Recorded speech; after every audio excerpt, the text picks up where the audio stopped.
She never screamed. Not once. Not when they slapped the papers from her hands. Not when they hid her medication. Not when they laughed and said she wasn't worth the air inside their mansion. For 3 years, Zuri Coleman smiled through every cruelty while her husband built his empire in blood and silence, and never once looked back at what he was leaving behind. But tonight, everything changes. Because the most dangerous man in Seoul finally came home early, and he heard every word. If you want to know what happens when a monster realizes he married a saint, stay until the end.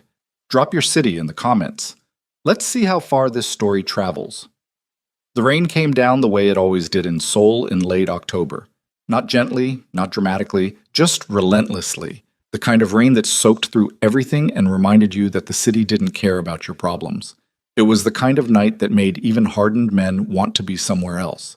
Kang Tae-hyun was not the kind of man who wanted to be somewhere else. He had trained himself out of wanting things years ago. Wanting made you soft. Soft men ended up in the Han River. He sat in the back of the black SUV with his eyes forward and his hands resting loose on his thighs. His shirt had a small rust-colored stain near the left cuff that his driver pretended not to see. Min Jun, who had been driving for Tae-hyun for 11 years, knew better than to see things that weren't his business. The streets of Gangnam blurred past the tinted windows. Neon signs, late-night pojang matcha stalls, delivery scooters cutting through standing water. Seoul never slept. Neither did Tae-hyun. "Early tonight," Min Jun said finally, because the silence had stretched long enough that even he felt it pressing down.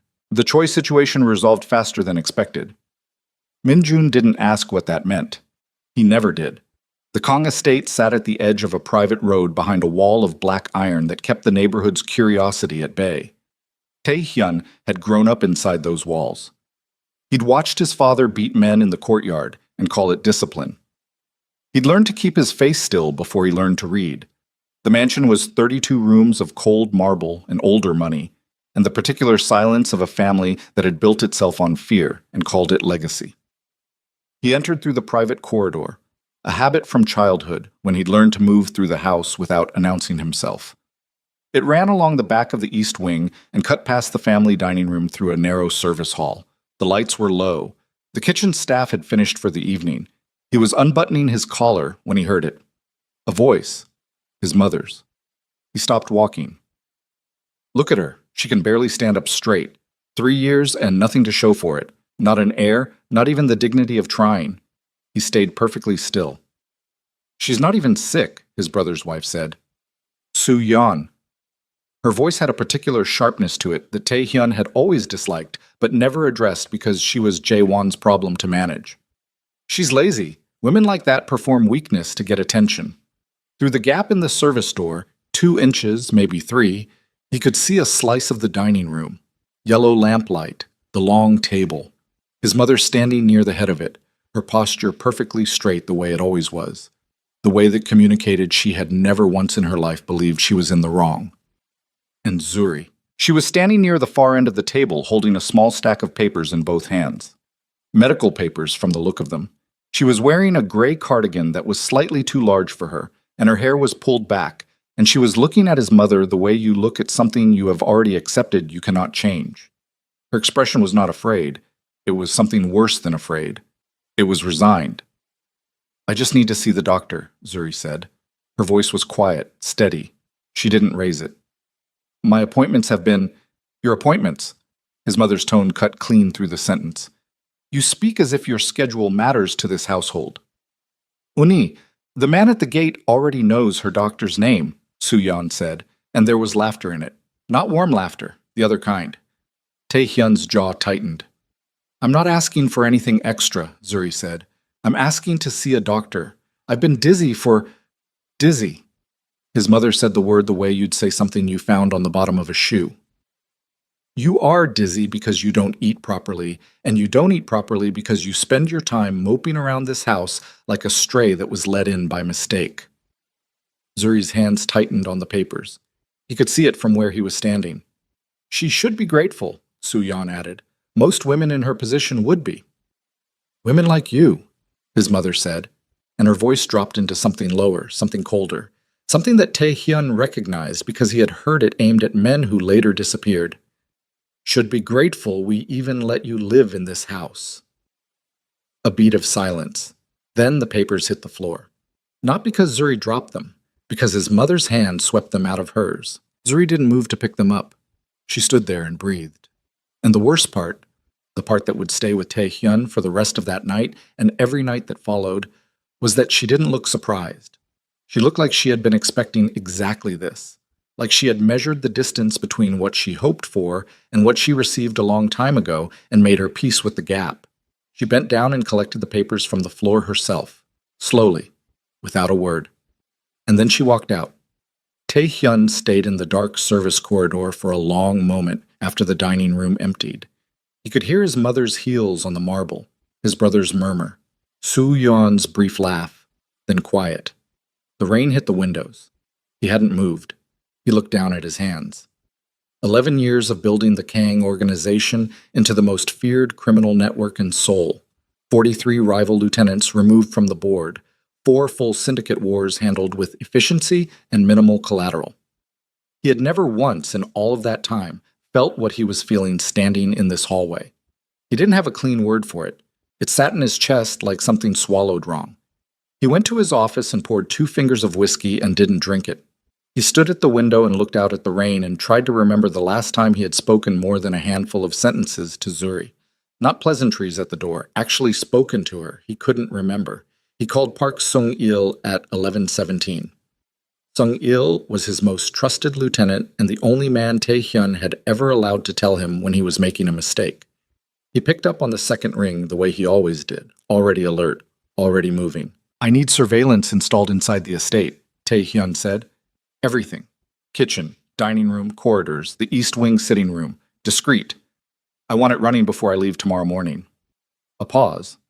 Sung-il knew better than to ask why in a tone that implied doubt, but the pause itself was a question. "Done," he said. "And I want the last 3 months of household staff communication logs, purchases, instructions given to the chef, any directives that came through the household manager's office." Another pause, shorter this time. "Tae-hyun-si, is something, just get it done." He hung up and looked at the whiskey again, and this time he drank it. It didn't help. The footage began coming in over the following 72 hours. Sung-il delivered it in encrypted files, and Tae-hyun watched it alone in his office with the blinds drawn and the door locked. He told his secretary he was reviewing acquisition documents. He watched it in order. He made himself watch all of it. It was worse than what he'd overheard. The kitchen instructions were documented in writing, a directive from his mother to the head chef that had been in place for 8 months. The phrasing was bureaucratic, almost polite in its coldness. Meals for the East Wing should be prepared from remaining portions after the family has been served. 8 months of leftovers. 8 months of a woman sitting in her room eating what was left over after everyone else had finished. Her medication, a blood pressure stabilizer, and an iron supplement that had been prescribed by a doctor whose name Tae-hyun now noted carefully, had been moved from her bathroom cabinet to a locked storage room on the pretext of household organization. The household manager, a man named Cho, who had served the Kang estate for 6 years, had carried out the instruction without comment. There was a segment of footage, 9 minutes long, from 4 weeks prior. Zuri coming down the East Wing corridor at night, her hand on the wall for balance, moving toward the kitchen. She was in socks. She looked like someone who hadn't slept. She made herself tea and sat at the kitchen table and stared at the wall for a long time. She didn't cry. She put both hands around the mug and breathed and then washed the mug and went back upstairs. Tae-hyun paused the footage there and stared at the still frame. He thought about the times he had come home to find her at the door. Hair neat, small smile. The kind of greeting that seemed like habit. He had assumed it was performance. He had assumed everything about her was performance because he had never taken the time to consider that it might not be. She was his grandmother's arrangement. She was a name on a document. She was a woman in his house who did not disrupt his operations and therefore did not register.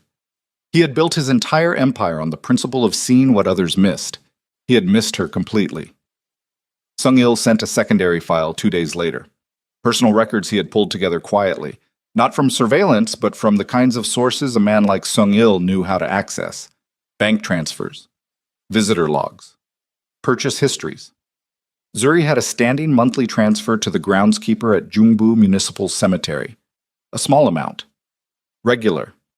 Tae-hyun cross-referenced the location and recognized it immediately. His grandmother's burial site. He had sent flowers exactly once, at the funeral, and hadn't been back since.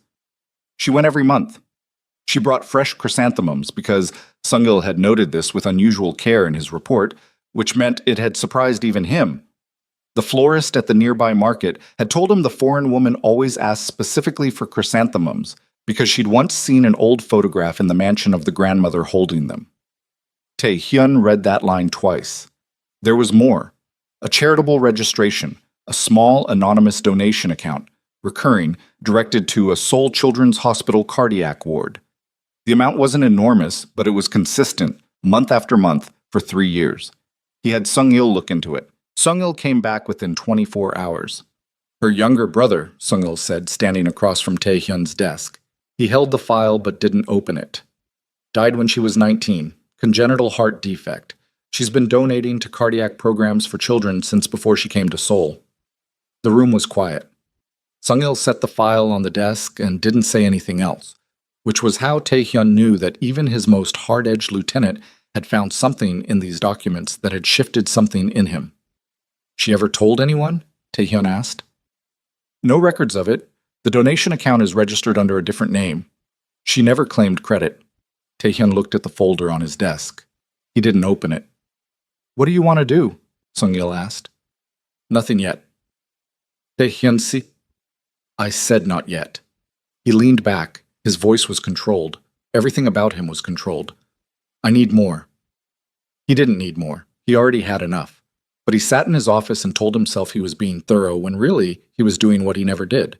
He was stalling because the thing sitting in his chest had grown heavier, and the man who had never run from anything in his life did not know what to do with the realization that he had been running for 3 years inside his own home. On a Thursday morning, 9 days after the service corridor, Tae-hyun came downstairs earlier than usual. He didn't tell anyone. He went to the kitchen at 6:45 and found it empty except for one person. Zuri was at the stove. She was making breakfast, not for herself as it turned out. There was a specific spread taking shape on the counter. Miyakguk, the seaweed soup he had eaten every morning as a child. 2 small banchan dishes, steamed rice, everything arranged with a quiet precision that suggested she had done this before. He stood in the kitchen doorway and watched her for a moment. She didn't know he was there. She moved with the focused stillness of someone who was used to being alone in rooms, and she was humming something low under her breath, something he didn't recognize. She looked thin. He noticed that now with a clarity he hadn't allowed himself before. The oversized cardigan again. Her wrists, where they moved over the stove, were thinner than they should have been. You cook, he said. She spun around fast, one hand going to the counter for balance. Her eyes were wide for a fraction of a second. Not fear exactly, but the reflex of someone who wasn't used to being walked up on unexpectedly. Yes. She straightened, reset her expression. Good morning. Who is that for? She looked at the spread on the counter, back at him. You, she said simply. He stared at her. You're usually gone by 7, she said. I thought... She stopped, smoothed the cardigan sleeve with one hand. I'll put it on the table. You do this every morning? She didn't answer immediately, which was itself an answer. Most mornings, she said. He didn't say anything to that. He sat down at the kitchen table, not the formal dining room, the kitchen table, which no one in the Kang household used because it was considered the staff's domain. And she set the breakfast in front of him without making it into a moment, without performance, without the kind of elaborate presentation that would have suggested she was trying to impress him. She poured tea and moved to leave. Sit down, he said. She paused. I can eat in my room. The way she said it, not protesting, stating a preference that had clearly been established as the norm. Sit down, Zuri. She sat. Across from him, her hands folded in her lap. She didn't touch the food she had cooked. He studied her face across the table. He had looked at her 100 times over 3 years and never really looked. The structure of her face, the particular stillness she carried in her eyes, not emptiness, not submission, but something more like endurance. The quiet of a person who had learned to need very little because needing things led to disappointment. He knew that look. He had worn it himself for most of his childhood. Are you feeling well? He asked. Something shifted in her expression. It was small, almost invisible. "I'm fine," she said. "The dizzy spells." Her eyes moved to him, alert now, recalibrating. "How do you—" She stopped. He watched her work through it, watched her decide not to ask how he knew, watched her settle back into that careful stillness. "It comes and goes," she said. "It's not serious." "It is serious. I'll see the doctor." "You've been trying to see the doctor," he said quietly. "For how long?" The silence that followed was the loudest thing in the room. Outside, a car moved down the private road. The refrigerator hummed. Zuri looked at the table between them, and her jaw moved once, and he could see her deciding, measuring what was safe to say to the man she had been married to for 3 years and knew almost nothing about. "A few weeks," she said finally. He knew it had been longer than that. He knew because Sung Il's files said so. But he didn't correct her. He nodded once and looked at the soup she had cooked. His grandmother's recipe, he realized now, the exact proportion of sesame oil. And he didn't say anything else. He finished breakfast. He left for his office. But before he left, he stopped in the corridor and called the household manager, Cho, and fired him. Not dramatically. Not with explanation. Just a single sentence and the removal of his access codes. He then called his personal physician and scheduled Zuri for a full panel of tests the following morning, under his name, at the private clinic his organization funded in Apgujeong. Then he called Sung Il. "Keep watching," he said. "How long?" Taehyun looked back at the kitchen doorway. He thought about the chrysanthemums, the soup, the woman sitting alone in a room with her hands folded who had cooked his grandmother's recipe every morning for God knows how long and never once told anyone. "Until I have everything," he said. He stepped out into the October air and the city opened up in front of him the way it always did, wide and indifferent and full of moving pieces. And for the first time in 3 years, his mind was not entirely on the empire. It was on the woman he had left behind a wall, in a house that had quietly become her prison, who had never once asked him to look back. He had a meeting with the Incheon Port Authority at 9. He had 3 contracts to review and a territorial negotiation with the Busan Group at noon. His day was structured down to the minute. But as his car pulled out of the estate, he checked his phone and saw a single update from Sung Il. New footage, flagged, from the previous evening. He didn't open it immediately. He waited until the car reached the highway, and then he opened it. What he saw on the small screen made his hand tighten around the phone. Not because he was shocked. He had already told himself he was prepared for whatever remained. He was wrong. His brother Jaewon was on the footage. In Zuri's room. Not with aggression. Worse than aggression. With the particular oiliness of a man who believes he is doing someone a favor. He was placing a document on her desk, standing too close, speaking with his hands. Taehyun turned up the audio with his thumb. "If you're smart," Jaewon was saying, "you sign it now, before he decides the whole situation is more trouble than it's worth. You're not getting younger, and you're not getting healthier, and a woman in your position should be thinking about what comes after." He tapped the document. "This arrangement is generous, more than generous." On the screen, Zuri looked at the document. Her face was unreadable. "I won't be signing anything," she said. Jaewon's expression shifted. "Zuri, please leave my room." A pause. Jaewon straightened his jacket. "You're making this harder than it needs to be," he said. "Please leave my room." He left, and Zuri sat down on the edge of her bed and put her hands over her face, just for a moment, just briefly, before she pulled them down and straightened and went back to whatever she had been doing before he came in. Taehyun stared at the paused frame, the document on her desk. He knew exactly what it was. He leaned forward. "Turn around," he told Minjun. "Take me back to the estate." Minjun didn't ask. He took the next exit. But before they reached the gates, Taehyun's phone rang again. This time it was the private clinic number, his physician, calling ahead of tomorrow's scheduled appointment. "Mr. Kang." The doctor's voice was careful in a way that doctors' voices get careful when they have information they are uncertain how to deliver. "I'm calling regarding the records we received when processing your wife's appointment request. Her previous physician, the one she was trying to schedule with, submitted a flag to our system. She's been unreachable for follow-up for several months. Her iron levels from her last test—" A pause. "Mr. Kang, she needs to come in today. Not tomorrow. Today." The car was already moving. Tae-hyun hung up the phone and looked out at the city he controlled and felt, for the first time, the particular helplessness of a man who had spent 3 years tightening his grip on everything around him and had somehow let the one thing that mattered slip through completely. He didn't know when it had started mattering. He only knew that it did now, and that whatever came next, with his family, with the organization, with the ruins of a marriage he had never bothered to build, was going to be different. The question was whether different was going to be too late. The car made it back to the estate in 11 minutes. Tae-hyun counted them. He didn't call ahead. He didn't send a message to anyone inside the house. Minjun pulled through the gates, and Tae-hyun was out of the vehicle before it fully stopped, moving across the courtyard with the particular efficiency of a man who had spent his entire adult life making decisions in the space between one breath and the next. The front entrance was open. One of the younger house staff, a girl who had started 2 months ago, whose name he hadn't learned, nearly walked into him coming around the corner and went pale immediately. He stepped past her without slowing. He took the east wing stairs. Zuri's room was at the end of the upper corridor, a suite that had been assigned to her when she arrived 3 years ago. He had never been inside it. He registered that fact somewhere in the back of his mind as he moved down the hallway. The plain arithmetic of it, that a man could share a house with a woman for 3 years and never once step inside the room where she slept. He knocked once, didn't wait.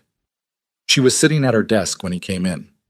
The document Jaewon had left was still there, face down, pushed to the corner of the desk the way you push something you don't want to look at, but can't bring yourself to throw away. She was holding a pen in her right hand but wasn't writing anything. She looked up when he entered, and for a moment her expression did something complicated. Surprise. Then the reflex to manage the surprise, then a careful stillness. "We're going to the clinic," he said. "Now." She looked at him for a long moment. "It's not an emergency," she said. "Doctor called." "It is." Something moved across her face. He couldn't name it exactly. A kind of tired reckoning, the look of someone who had been told bad news so many times that the anticipation of it had become its own kind of exhaustion. How did the doctor... She stopped herself, looked at the pen in her hand, set it down. "All right." She stood, and she moved carefully. The way people move when they're accounting for their own body, measuring whether the floor is going to be steady or not. He noticed it. He filed it. "Bring your medical records," he said. "Whatever you have here." She pulled a slim folder from the desk drawer without comment.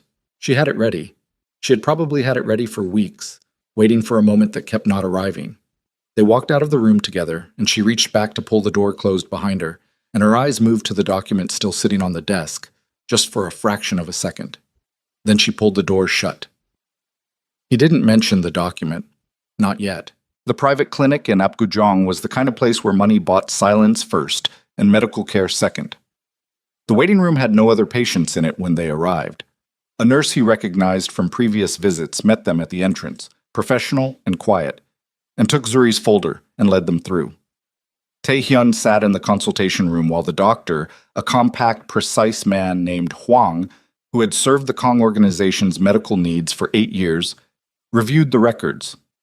Zuri sat on the examination table in a paper gown and looked at the wall. She had stopped trying to make conversation somewhere between the car and the waiting room, which he didn't interpret as coldness. He interpreted it as someone who had learned to conserve energy. Dr. Hwang looked at Tae-hyun when he spoke, which was a habit of his that had never bothered Tae-hyun before and bothered him now. "She should have come in months ago," Hwang said. Not accusatory, just stating the arithmetic. "Her iron is critically low, combined with the blood pressure readings and the history of untreated stress." He paused, selected his next words. "How long has she been experiencing the dizzy spells?" Tae-hyun looked at Zuri. 5 months, she said quietly, to the wall. Hwang wrote something. "Appetite?" "It's fine." "On a scale?" "It's fine," she said again. The same 2 words, same tone, the tone of someone who has practiced making things sound fine until the word itself has become a reflex. Hwang glanced at Tae-hyun with the particular look of a doctor who knows a patient is understating and is silently delegating the problem of getting actual information to someone else in the room. Tae-hyun leaned forward in his chair. "Her meals at the house," he said. "What she's been eating." "Can that cause this?" "Malnutrition over a sustained period, yes, combined with medication that wasn't being taken consistently." Hwang set his pen down. Mr. Kang, I'm going to need to run a full panel, and I want to do it today. There are some numbers here that need to be confirmed before I'm willing to say anything definitive. Do it, Tae-hyun said. Zuri's head turned slightly. She was looking at him now from the corner of her eye. He met her gaze, held it. Neither of them said anything. She looked back at the wall. He sat in the corridor outside the examination room for 2 hours. Sung-il called at the 40-minute mark, and he answered it on the second ring. Your brother left the estate at noon, Sung-il said. He's at the Gangnam office. Tell him to stay there. A pause. And your mother? What about her? She's been asking staff about Mrs. Kang's whereabouts. The new girl said she didn't know. Your mother, Sung-il chose his words with care, was not pleased with that answer. Tae-hyun looked at the ceiling of the clinic corridor. Pale gray paint. A faint water stain near the ventilation panel that someone had painted over badly. He focused on it. Let her ask, he said. How long are we holding this, Tae-hyun-si? Because the Busan group rescheduled for tomorrow morning, and I've got 3 messages from the Incheon contact, and handle it. All of it? All of it. Today. Another pause, longer this time. Sung-il was doing the calculation of what that request actually meant, the scope of it, the authority it implied. For 11 years, Tae-hyun had never handed that much of the operational load to anyone in a single call. Understood, Sung-il said. He hung up. The door to the examination room opened 40 minutes later, and Hwang came out first. He sat down in the chair next to Tae-hyun. Didn't stand, didn't maintain professional distance, just sat. And Tae-hyun recognized that as the signal that what came next required the lowered posture. The anemia is severe, Hwang said. Worse than the preliminary numbers suggested. She needs iron infusions, at minimum 3 sessions, possibly more. Her cortisol levels indicate sustained chronic stress. There's also mild cardiac irregularity that I want to monitor, which combined with the family history she mentioned. He stopped. What family history? Hwang looked at him steadily. Her brother. She mentioned a brother. Tae-hyun went still. She said she told you about it when you were first married, Hwang said, carefully neutral. I assume she wanted to disclose any genetic. She told me, Tae-hyun said. He had no memory of it. He sat with that for a moment. 3 years ago, a woman had told him the most painful thing in her history. The death of a younger sibling, the particular wound of losing someone to a disease you couldn't stop, and he had either not listened or not retained it, and now a doctor was repeating it back to him as a medical footnote. I'll start her on the infusions tomorrow, Hwang said. Today I want her rested. She needs to eat a real meal, not... He measured his words. Whatever the household has been providing. That's been handled, Tae-hyun said. Hwang nodded once and stood. He was a doctor who knew the limits of his questions, and he was at one of them. Zuri came out of the examination room looking the same way she had going in, composed, self-contained, carrying herself with a careful economy of movement. She had the folder back under her arm. She looked at Tae-hyun the way you look at someone you are still figuring out the geometry of. He stood. Hungry? She blinked. It was the question she hadn't expected. There's a restaurant 2 blocks from here. Quiet. We'll go. She looked at him for a long moment. He could see her measuring it. This sudden attention from a man who had spent 3 years looking through her. He understood the skepticism. He didn't blame her for it. Okay, she said. They walked the 2 blocks without speaking. The October cold had settled in properly now, the kind of afternoon chill that came off the Han and moved through the city's corridors.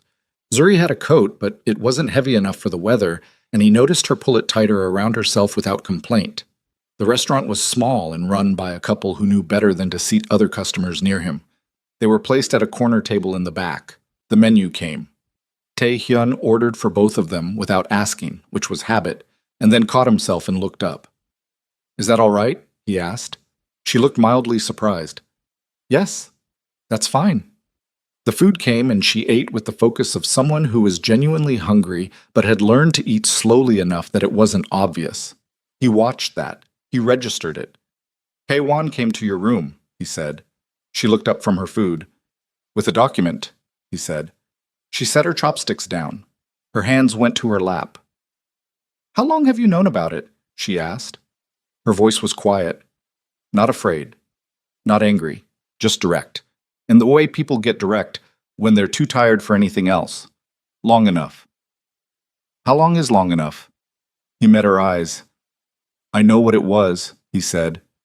I know who told him to bring it. She looked at the table between them. One of her hands came up and she pressed her fingers to the side of her neck. Not a dramatic gesture, just a small unconscious one. The way people touch themselves when they're trying to stay steady. I didn't sign it, she said. I know. I wasn't going to. I know that too. She looked at him then with something he hadn't seen on her face before. Not gratitude, not relief, but something more complicated than both. The look of someone who has been waiting a long time for someone to simply acknowledge what they already knew, and who isn't sure what to do now that it's happened. Why are you doing this? She asked, flat, genuine. The clinic, this. She gestured at the table. What changed? He didn't answer immediately. He could have given her a version of the truth that was easy. I heard something, I started paying attention. He could have given her a version that was complete. I've spent the last week watching footage of everything they've done to you while I wasn't looking. He sat with both versions, and neither one felt adequate. I should have been paying attention before, he said. She looked at him for a long time. That's not an answer, she said. No, he agreed. It's not. She picked up her chopsticks again. She ate. He watched her and thought about all the breakfasts sitting on that kitchen counter, and the chrysanthemums on his grandmother's grave and the children's cardiac ward, and the 9 minutes of footage of a woman making tea alone at midnight, and he thought about the kind of person who absorbs that much quietly, who gives that much without accounting for it.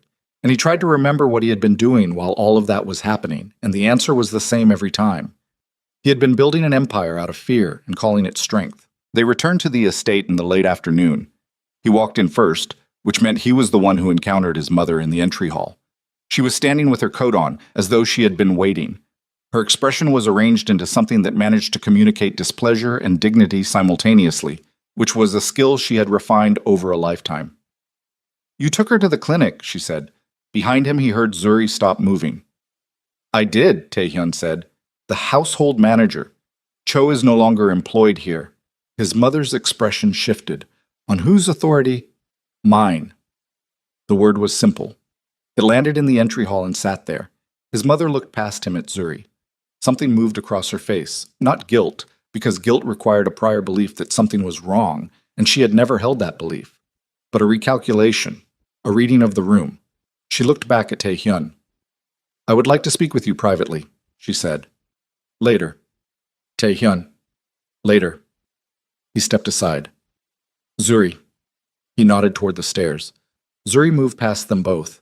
She didn't look at his mother. Her footsteps on the marble stairs were very quiet, and then they were gone, and the entry hall had only the two of them in it. His mother waited until the sound was gone entirely before she spoke. You're making a scene over nothing, she said. The word nothing carried the full weight of her opinion, of Zuri, of this moment, of Taehyun's apparent deviation from the expected script. You told her that women like her should be grateful you let her live here, he said. The silence was brief. His mother's chin came up. I said what needed to be said. You had her medication locked in a storage room. The household needs order. You had the chef serve her leftovers for 8 months. The entry hall was very quiet. Outside, a car moved down the private road. His mother's face underwent several small adjustments. Not because she was experiencing remorse, he knew her too well to mistake it for that, but because she was understanding for the first time that he knew, not suspected, knew. She's been managing you, his mother said.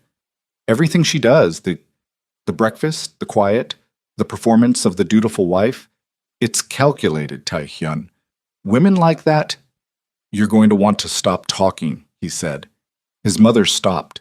He stood in the entry hall of the house he had grown up in, the house his father had ruled by force, and his mother had ruled by architecture of control, and he looked at her the way he looked at men across a table when they were out of moves. Nothing changes tonight, he said. I have things to arrange, but I want to be clear about what's coming. He adjusted his cuff. The small rust stain was gone. Min-jun had given him a fresh shirt at the clinic. Clear enough that there's no confusion later, His mother said nothing. Her jaw was tight. "We'll talk tomorrow," he said, and walked past her toward his office. He heard her exhale behind him, sharp, the exhale of a woman who had controlled every room she walked into for 40 years and had just for the first time been walked past. Jaewon came to the estate at 7 that evening. He hadn't been summoned. He arrived the way he always arrived when he sensed trouble, moving fast, wearing the expression of a man who had a prepared explanation and was looking for the earliest opportunity to deliver it.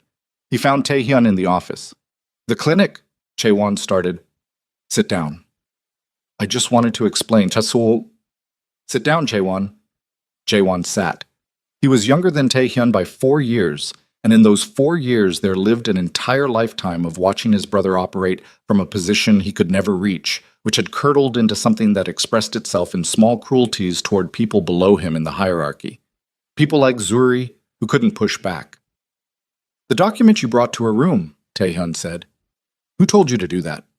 "It wasn't. I was trying to help. The situation is complicated and someone needed to Who told you to do that?" Jaewon's mouth closed. He tried the expression of a man who is being unfairly accused and held it for about 3 seconds before it broke. His eyes went to the desk. "Mother said the situation was becoming a liability," he said. "She said if Zuri signed voluntarily it would be cleaner than what?" Jaewon didn't answer. "Then what, Jaewon?" "Then waiting for Taehyun to notice," his mother said from the doorway. Neither of them had heard her come in. She stood in the doorframe with her hands folded and her posture immaculate, wearing the expression of someone who has decided that if this conversation was going to happen, she was not going to let it happen around a corner from her. "She was always going to be temporary," his mother said. "Your grandmother made a sentimental choice in her final months, and you honored it out of obligation. We all understood that.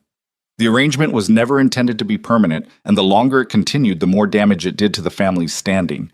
She crossed into the room. Her heels were precise on the hardwood. "I made decisions that kept this family moving forward. I don't apologize for that." The office was very quiet. Taehyun sat behind his desk and watched his mother position herself in the center of the room, and he thought about the footage. The 8 months of leftovers, the medication in the locked storage room, the footage of Zuri at midnight making tea and staring at the wall with her hands around a mug because there was nothing else for her to do. He thought about Hwang's face when he said the word severe. He thought about the document on the desk upstairs, face down in the corner. "You want to know what I think?" Jaewon said, apparently deciding that the entry of their mother had shifted the balance enough to speak. "I think she got under your skin. I think you've spent a week feeling guilty and now you're going to blow up 3 years of family strategy because her iron levels are critical," Taehyun said. Jaewon stopped. "She's been eating leftovers for 8 months because you gave instructions to the chef. Her blood pressure has been uncontrolled for 5 months because you had her medication locked in a storage room." He looked at Jaewon, then at his mother. "She has a cardiac irregularity they're monitoring because her stress levels have been in sustained crisis." He let each sentence land separately. "So when you say she was a liability, what you mean is that you were so committed to removing her that you were willing to let her get sick to do it." "We didn't know it was that serious," Jaewon started. "You didn't look."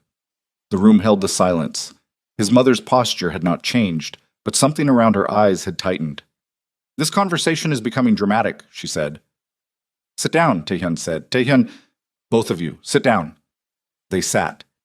It was the first time in his adult life that he had seen his mother sit in that room at his instruction, and the fact of it didn't feel like victory. It felt like something he should have done a long time ago and hadn't, and the cost of that delay was upstairs lying in a room with critical iron levels and a cardiac flag, and 3 years of quiet endurance that she had never charged anyone for. He opened a drawer and placed a folder on the desk. Sung-il had prepared it. It contained a summary, clean, factual, documented, of every action taken against Zuri over the previous 8 months. Dates, instructions, names, the kind of record that left no room for alternative interpretations. He pushed it across the desk. Neither of them reached for it. "Read it," he said. His mother looked at the folder. She did not touch it. "This is not what—" "Read it." His mother opened the folder. She read. Her face remained controlled, but her hands, he noticed, were very still on the desk. The stillness of someone pressing down on something. Jaewon leaned over and read. His color changed. "These are surveillance records," Jaewon said. You had cameras. In my own house, Tae-hyun said. Yes. You... Jae-won looked up. How long? Long enough. His mother closed the folder. She looked at Tae-hyun across the desk, and her expression had shed the dignity architecture and was something rawer underneath. Not guilt. Not quite. But the first signal that she understood the ground had shifted beyond what she could manage with posture and careful words. What do you intend to do? She asked. Nothing tonight, he said again. Same words as before in the entry hall. But you should understand what I intend to do means I've already decided. This conversation is me extending the courtesy of informing you before it happens, not asking permission. His mother looked at him for a long time. The window behind Tae-hyun's desk showed the estate grounds in early evening light, the black iron fence, the row of manicured hedges his father had planted the year Tae-hyun was born. She had sat in this house for 40 years. She had run it, in her way, for every one of them. She has made you soft, his mother said. Quiet, almost private. No, Tae-hyun said. She didn't. You made me soft. By giving me a house full of people I trusted to act like family and watching them act like this instead. He stood. Go home tonight. Both of you. Be here tomorrow at 9. Jae-won stood too quickly. His chair scraped. Tae-hyun. Tomorrow. They left. Not quickly. His mother moved with the deliberate pace of a woman who would not be seen to flee. But they left. The office door closed behind them. Tae-hyun stood at his desk in the quiet and listened to the sound of the house resettling. He looked at the folder, at the documents inside it, at the months of recorded cruelty laid out in Sung-il's clean, factual columns. He thought about tomorrow. He was still thinking about it when his phone rang at 9:47 that evening. Not Sung-il, not Hwang. A number he didn't recognize, which almost never happened because almost no one had access to this line. He answered. Mr. Kang. A woman's voice, professional, slightly formal. I'm calling from Severance Hospital. I'm sorry to be calling at this hour. We have a patient. Your wife was brought in by ambulance approximately 40 minutes ago. She collapsed at the estate. The folder on the desk stopped mattering. She's stable, the woman continued, but the attending physician would like you to come in. Given her condition and some of the numbers we're seeing, there are decisions that need to be made tonight, and she's listed you as... He was already moving toward the door when she said it, coat off the back of his chair, keys in his hand, the folder and the arranged confrontations, and the careful architecture of tomorrow completely gone, replaced by a single thing, simple and loud in the way that only the things you've ignored too long can be when they finally demand your full attention. He was out of the office and into the corridor before the call finished, and the house around him.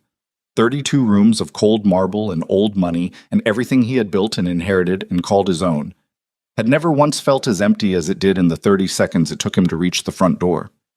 The drive to Severance Hospital took 19 minutes. Tae-hyun knew because he counted the intersections the way he counted everything. Not from anxiety, but from the habit of a man who had trained himself to measure distance when everything else was out of his control.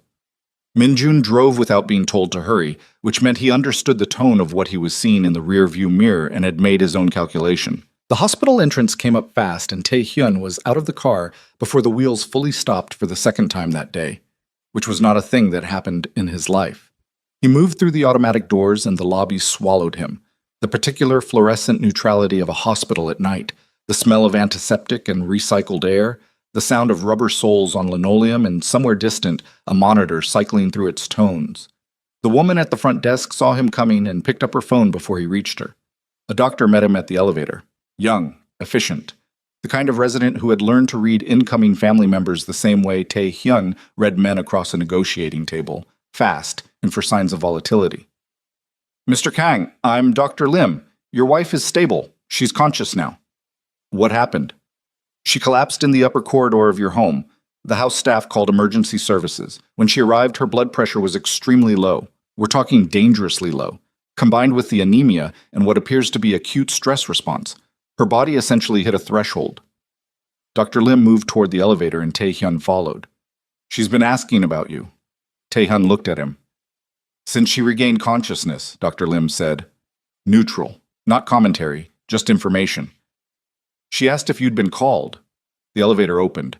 They went up to the 4th floor, which was the private ward. A wing his organization's funding had helped renovate 6 years ago, though he had never had occasion to be in it as a family member before, only as the man who signed the checks. The corridor was dim and quiet. A nurse looked up from a station and looked back down. Dr. Lim stopped outside a door and turned. She's been stable for 40 minutes. Her numbers are coming up. I want to keep her overnight for observation. Potentially 2 nights, depending on how she responds to the IV iron we've started. He paused. I need to be direct with you. The state she's in didn't happen in a week. This is months of cumulative damage. You should understand that going in. I understand, Tae-hyun said. Dr. Lim looked at him for a moment, the assessment look again, briefer this time, and then stepped aside. Tae-hyun pushed the door open. The room was small and pale and very clean. The monitors were quiet, just the steady green line and its soft accompanying rhythm. Zuri was in the bed with an IV in her left arm and her hair loose around her shoulders because there had been no time to do anything about it before the ambulance. And she looked smaller than she did in the house, which was a thing he hadn't thought possible because she had always seemed small to him in a way he had never examined. She was looking at the ceiling when he came in. She turned her head. He sat down in the chair beside the bed. Neither of them said anything for a moment. I'm sorry, she said first. He looked at her. For what? For making it a whole hospital situation. Her voice was rough from whatever had happened in her throat during the collapse. I know your day was already... Stop, he said. She stopped. Don't apologize for this, he said. She looked at him with that measuring expression she had. The one that was calculating how much of what she was seeing was real versus transient, because she had learned, and he understood this with a clarity that felt like something tearing loose in his chest. She had learned in this house not to trust the better moments. The doctor said you asked about me, he said. I wanted to know if someone had called you. She shifted slightly against the pillow. That's all. That's not nothing. She looked at the window. The city outside was dark and lit from below, Seoul at 10 o'clock, indifferent and enormous. I didn't want you to find out from someone else and think I'd done it on purpose. For attention or... She stopped. The slight emphasis she put on those last words, for attention, told him that phrase had been used against her before. Not once. Many times. He leaned forward with his elbows on his knees and his hands loosely together and looked at the floor for a moment. How long have you known about the medication? He said. Not a question, a specific probe. She was quiet. Zuri. I noticed it was moved, she said carefully. About 6 months ago. I asked the household manager and he said it was being cataloged. She paused. I didn't push it because I didn't want to cause conflict. He absorbed that. 6 months. 6 months of a woman navigating around the deliberate removal of her own medication because she had learned that asserting her own basic needs created conflict, and conflict had consequences in that house. Who gave you the for attention phrase? He said. She looked at him. What? When you said you didn't want me to think you'd done it for attention, someone taught you to preemptively defend against that accusation. Who? Her expression underwent several adjustments in quick succession. He had not expected him to catch it. She hadn't expected him to catch it. It doesn't matter, she said. It does. She looked at the IV in her arm, at the thin tube and the slow drip. Your mother used it a few times, she said quiet. And Soo Yan, mostly when I mentioned not feeling well. They said women like me, women who didn't belong in a house like this, tended to perform illness for sympathy. She said it the way you repeat something you've heard so often, it's lost its ability to wound and become just noise. But the way her jaw tightened for a fraction of a second after she said it told him the noise still carried weight. He didn't say anything. He sat with it. The monitor beeped its steady rhythm. You should go home, she said. You have the Busan meeting in the morning. Sung-il handled it. She blinked. The whole meeting? Yes. She looked at him as if he had said something in a language she didn't quite speak yet. Oh, she said. He stayed. He stayed until she fell asleep, which took about 40 minutes, and she fell asleep the way people fall asleep when they are genuinely exhausted and their body has simply run out of the energy required to stay watchful. He watched her breathing even out and thought about all the things he was going to do in the morning, and for the first time in his professional life, the morning's architecture wasn't organized around power. It was organized around something else entirely, something he didn't have a clean name for, something that had been building in him since a service corridor and a pair of medical papers hitting a floor, and a woman who bent down and picked them up herself without a word. He was still there at midnight when Sung-il's message arrived. 3 words. Call me now. He stepped into the corridor. Sung-il answered before the first ring completed. Tae-hyun could hear in his voice the particular tightness of a man who has information he doesn't want to deliver but knows must be delivered. There's something in the records that didn't make the initial summary, Sung-il said. I found it tonight going through the household manager's communication logs. The ones Cho kept separately from the estate system. Tell me. He kept a secondary log, personal. Goes back 14 months. A pause. Tae-hyun-si. There are entries in this log about Mrs. Kang's medication. Specific entries. Not just the relocation. Instructions about dosage management. Tae-hyun went very still in the hospital corridor. What kind of instructions? He said. The iron supplement she was prescribed. The log has entries about reducing her portion, not hiding the whole bottle, giving her a reduced amount that would maintain the appearance of compliance while ensuring the deficiency continued. Sung-il's voice was flat. The flatness of a man who has seen a great deal and is still disturbed by what he is describing. It's detailed, Tae-hyun-si. Quantities, dates, notes about what to tell the household staff. The corridor was very quiet. A nurse moved past at the far end, rubber soles quiet on the linoleum. The green exit sign above the stairwell door hummed at a frequency just below conscious hearing. Who gave Cho those instructions? Tae-hyun said. A pause that lasted approximately 2 seconds, which was long for Sung-il. The log names your mother, Sung-il said, and there are message records to confirm it. She instructed him directly. She knew the reduced dosage wouldn't be detectable unless someone ran a full panel. Another pause. Someone who knew what to look for, which no one was going to do unless she got sick enough to go to the hospital, Tae-hyun finished. Silence. Which was, Sung-il said very carefully, possibly the intended outcome. Tae-hyun stood in the hospital corridor outside the room where his wife lay with an IV in her arm, and he understood the full shape of what had been happening for 14 months. And it wasn't the understanding of a man discovering something monstrous in the world. He had known monstrous things in the world for 20 years. It was the understanding of a man discovering something monstrous in himself.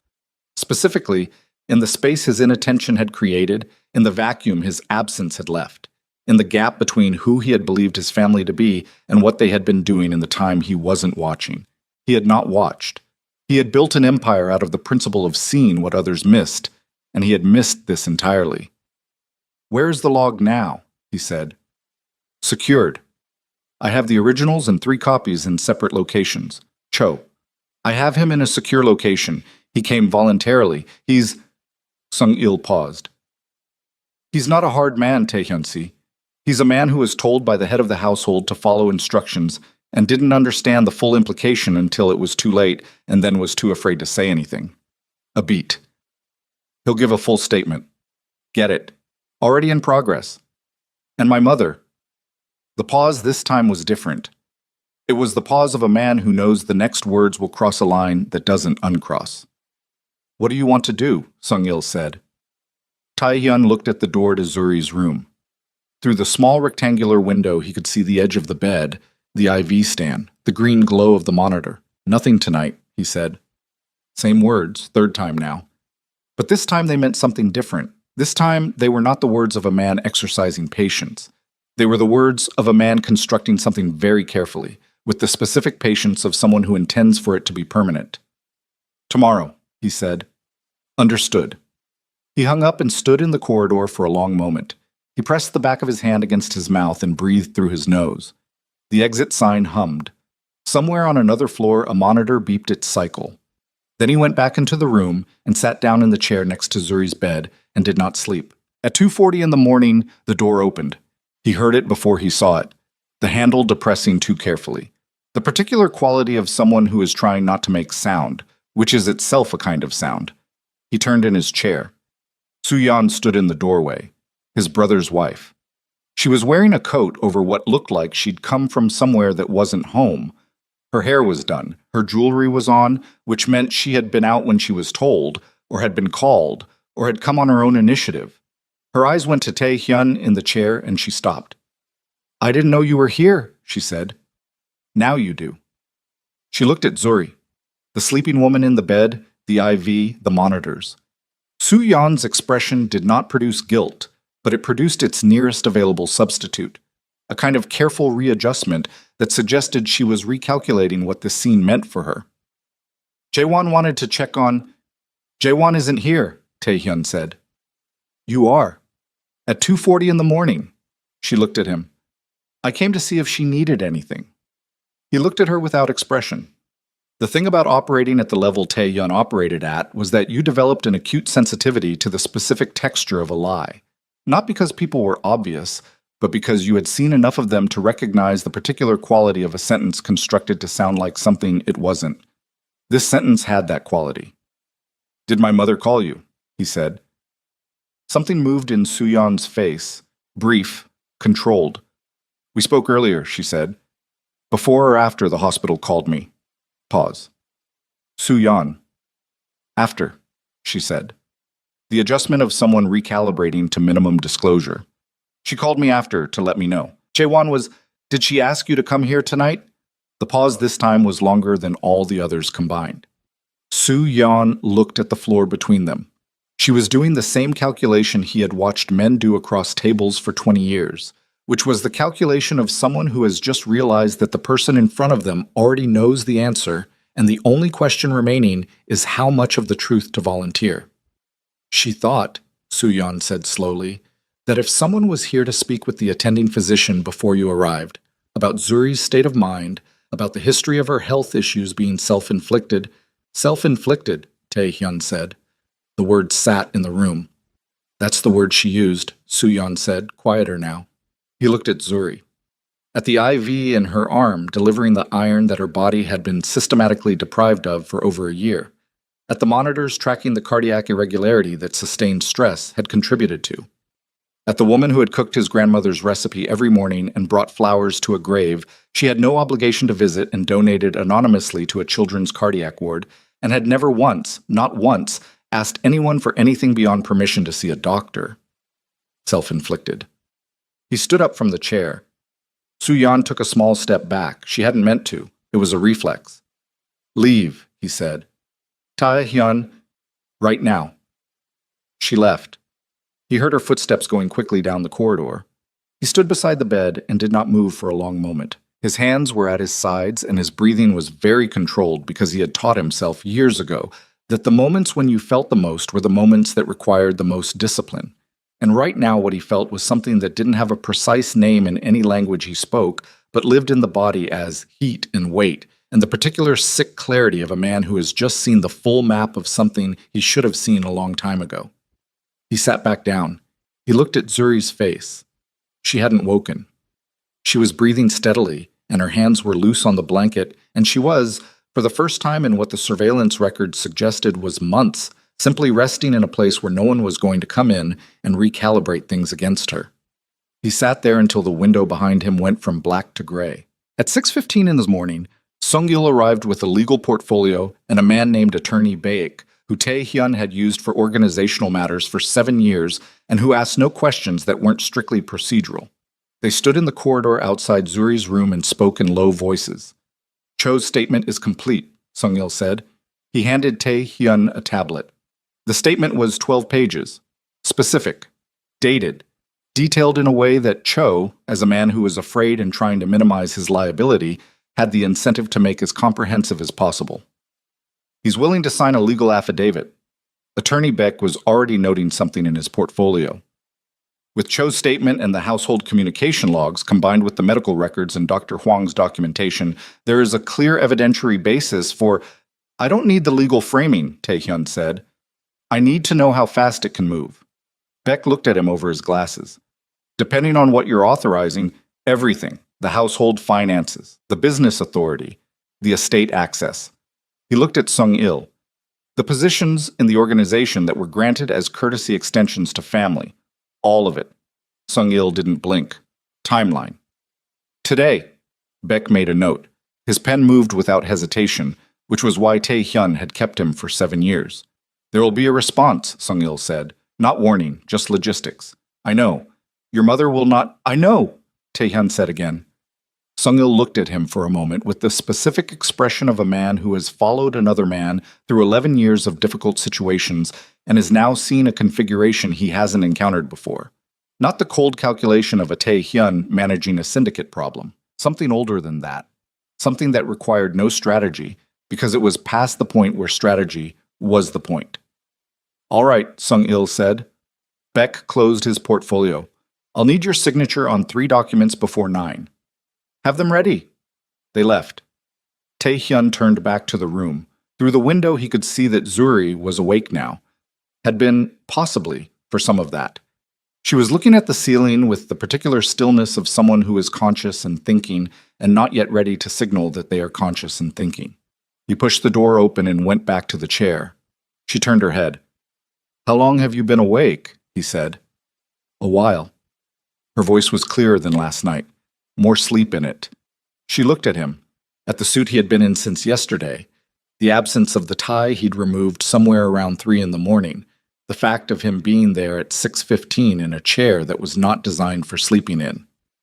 Did you stay all night? Yes. She looked at him for a long time, the measuring look, but different now, like the measurement was coming back with numbers she hadn't expected and she was running them again to check. You don't have to— Zuri? He leaned forward, same posture as last night, elbows on knees, hands together. He looked at her directly, which was something he realized he rarely did. Not because he avoided eye contact, he was a man who used eye contact as a tool, but because with her he had always looked past, through, around. I need to tell you something. She waited. Her hands came up slightly on the blanket. The medication, he said. The iron supplement. Her eyes didn't move. It wasn't just hidden, he said. The dosage was being managed, reduced, deliberately over more than a year in a way that would ensure your deficiency continued without being easily detected. The room was silent for a long moment. Zuri's expression did not collapse. It did not crumple dramatically. Instead, it did something much quieter and much harder to watch, which was that it settled. The way an expression settles when something you half knew for a long time is finally said out loud, and the body recognizes the truth of it before the mind has finished processing. Her jaw didn't tighten, her eyes didn't fill. She simply looked at him and breathed and became very, very still. Who? She said. One word. He told her. She closed her eyes. Just for a moment. When she opened them, the stillness was the same, but something behind it had changed. Some last remaining assumption, some remaining distance between what she had feared was happening and what had actually been happening, was gone. I thought I was just weak, she said quietly. Not self-pity, statement of fact. I thought my body was just not— She stopped, exhaled. I thought it was me. It wasn't you. I know that now. She looked at the IV in her arm. I think I knew something was wrong, but when you don't have anyone to tell— She stopped again, pressed her lips together. You stop asking questions because asking questions creates problems, and problems make everything worse. He sat with that. I'm going to make changes today, he said, to the household, to the organization's family structures. I wanted you to hear it from me before it happens, because it will likely— He paused, selected. It will be public within the family, loud. I want you to be prepared. She looked at him. What kind of changes? Significant ones. She was quiet for a moment. Then, are you doing this because you feel guilty? He looked at her steadily. Yes. The honesty of it seemed to land differently than she expected. She had braced for deflection. He hadn't given her one. And because what happened was wrong, he said, and because it happened in my house, under my name, while I wasn't paying attention, and because— He stopped. He was a man for whom certain sentences were difficult, not because they were untrue, but because he had so little practice saying them that they came out with the awkwardness of something long unused. Because it should not have happened to you. Zuri looked at him. Outside, Seoul was waking up. The window had gone fully gray to pale gold, the kind of early morning light that didn't commit to warmth but suggested it. The monitor beeped. The IV dripped. The city moved outside at its own indifferent pace. Okay, she said finally. Not forgiveness. Not yet. He didn't expect it. He didn't deserve it yet, and he knew the difference. Just— Okay. He nodded once, He was reaching for his phone to call Sung Il when the door opened. He expected a nurse. He expected Dr. Lim on morning rounds. He was already half turned toward the door with the phone in his hand when he registered what he was actually seeing, and the sequence of it took a fraction of a second longer than it should have because his mind hadn't prepared for this configuration. His mother stood in the doorway. Not Su Yan. Not Jae-won. His mother, at 6:23 in the morning, in the private ward of Severance Hospital, wearing her coat and her posture, and the expression of a woman who has spent a night making calculations and arrived at a conclusion she intends to deliver before anything else can be arranged. She looked at Tae-hyun, then at Zuri in the bed, then back at Tae-hyun, and she walked in. She sat down in the chair on the far side of the bed, not the chair Tae-hyun had been in all night, the other one, and she folded her hands in her lap and she looked at Zuri with an expression that Tae-hyun had never seen on her face before in his entire life, which was the expression of a woman who had come to say something she had prepared and intended to say, regardless of who was in the room. "I came to speak to her," his mother said, to Tae-hyun, "not to you." "Then you should leave," he said. "Let her speak," Zuri said. He looked at her. "Let her," Zuri said again. Quiet, steady, the voice of someone who has decided they want to see the full shape of a thing rather than have it managed for them. His mother looked at Zuri for a long moment, and then she said, with the careful precision of someone who had been rehearsing but was finding the rehearsal inadequate for the actual moment, something in it, briefly, was raw. "Everything we have built, the name, the position, he will dismantle it because he feels guilty about a woman who was never meant to be permanent. And when the guilt fades, when he moves on to the next, 'That's enough,' Tae-hyun said. 'You will have nothing. You will be the woman who destroyed the Kang family and received nothing for it, because he is not a man who stays.' I said that's enough." His voice was not loud. It never was when it mattered, but it cut the sentence clean. His mother looked at him, and Tae-hyun looked at his mother across the hospital bed, across the woman lying in it with an IV in her arm because of decisions this woman had made, and he understood with complete and permanent clarity that there was no version of the next hour that looked like the previous 40 years. He reached into his jacket pocket and placed 3 documents on the bed beside Zuri's hand. Not the divorce papers. The documents Beck had prepared. The transfer documents. The revocation of authority. The formal restructuring that removed his mother from every financial instrument, every business entity, every account that bore the Kang name and had been accessible to her by virtue of his tolerance rather than any right she had earned. He placed them there without ceremony. His mother looked at them. She looked at Tae-hyun. She looked at the documents, and for the first time in the 38 years he had been alive, and she had been his mother, she looked like someone who had arrived at the edge of the thing she had built and found it much closer to the edge than she had known, and the ground past it was very far down. "You would do this," she said. Quiet now. The quietest she had been. "It's already done," he said. "Those are your copies." The monitor beeped. The IV dripped. The pale gold morning light came through the window and lay across the bed and the documents in his mother's hands folded in her lap in Zuri's face, which was watching all of it with the careful stillness of someone who had been waiting a very long time to be in a room where the truth was the loudest thing present. His mother stood. She did not take the documents. She looked at Tae-hyun one final time with an expression he would spend a long time afterward trying to name and never quite manage, and then she walked out of the room and the door swung closed behind her and the corridor outside absorbed the sound of her footsteps until there was nothing left of them. Zuri looked at the documents on the bed, then at Tae-hyun. "Is it really done?" she asked. "Yes," he said. She was quiet for a moment. Then slowly, she reached out and put her hand over his where it rested on the bed rail. Not grasping, not dramatic, just the weight of her palm against the back of his hand, brief and certain. He looked down at it. He did not move. And in the pale morning light of a hospital room in Seoul, in the quiet, after everything that had been said and the louder quiet of everything that hadn't been said yet, the most feared man in the city sat very still and let himself be touched by the one person in his life who had never once wanted anything from him except to be seen and felt something in the architecture of himself, something load-bearing, something he had built early and built hard and never examined, begin very slowly to come down. The documents stayed on the bed. Taehyun didn't move them. Zuri's hand stayed on his for 30 seconds, maybe less. And then she pulled it back, and he pulled his back, and they were two people sitting in the particular aftermath of a moment that had said more than either of them was ready to articulate. And the monitor kept its rhythm, and the morning kept coming through the window, and the world outside didn't pause for any of it. He stood at 7 and called Sung-il. "It's moving," Sung-il said before Taehyun spoke. He could hear the sound of the organization operating in the background. Phones, movement, the low frequency of men being deployed with specific instructions. Baek filed the financial revocations at 6:45 when the institutions opened. The estate management transfers are processing. The business authority documents. A brief pause.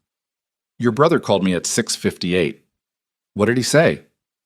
"He said, and I'm reading this directly, 'Tell my brother he's making a mistake he can't take back.'" "He's right about one thing," Taehyun said. He hung up and looked at Zuri. She was watching him with the expression of someone following the outline of events they can't fully see, like watching a storm from inside a building and reading the shape of it through the glass. "Dr. Lim wants to do rounds at 8, she said.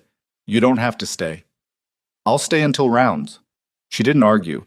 She had, he noticed, stopped arguing with the fact of him being present.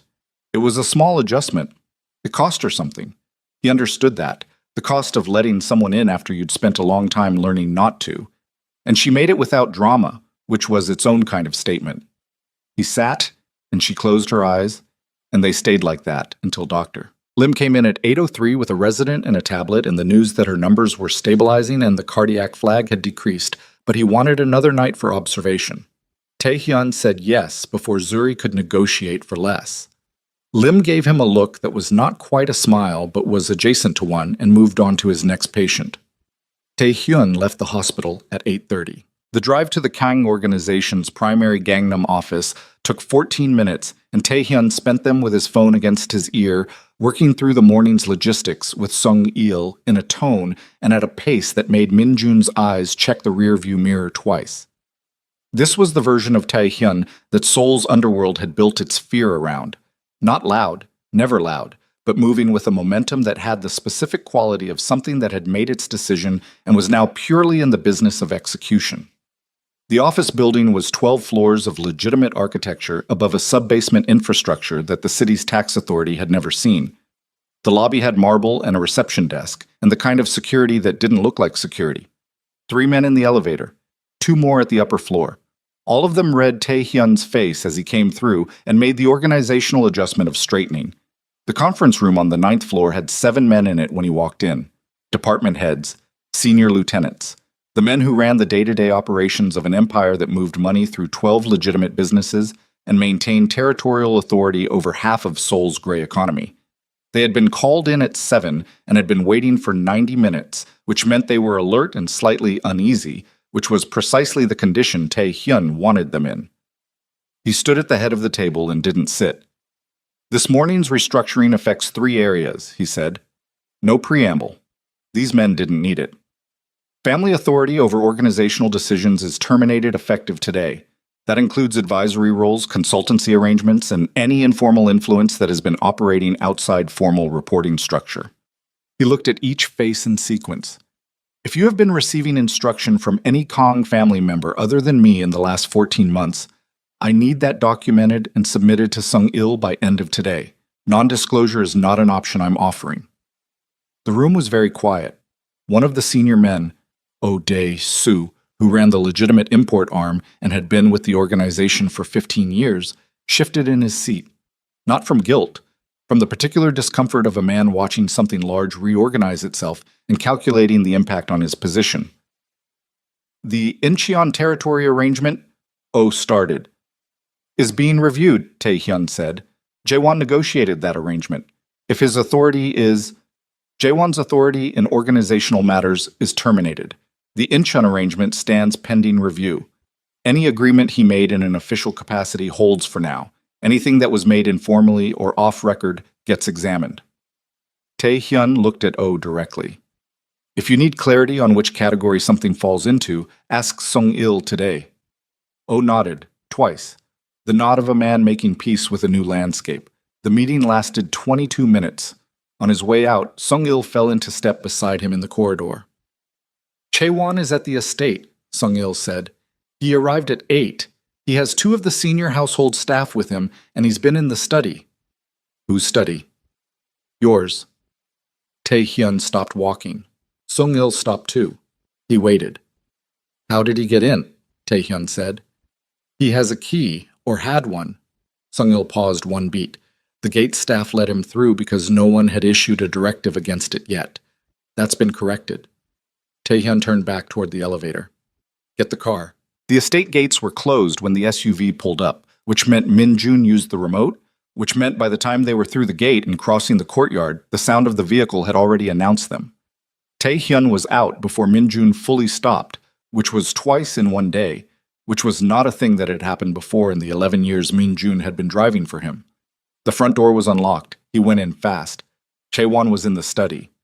He was standing at the desk, Tae-hyun's desk, with a drawer open and papers on the surface that he'd pulled from somewhere, and he looked up when Tae-hyun came through the door with the expression of a man who had rehearsed this encounter and now found the rehearsal dissolving on contact with the actual moment. Close the drawer, Tae-hyun said. I need to understand what you've done, Jaewon said. He didn't close the drawer. His hand was on the edge of the desk, and his voice had the tight quality of a man running on no sleep and high cortisol and the particular fuel of someone who believes they are being wronged.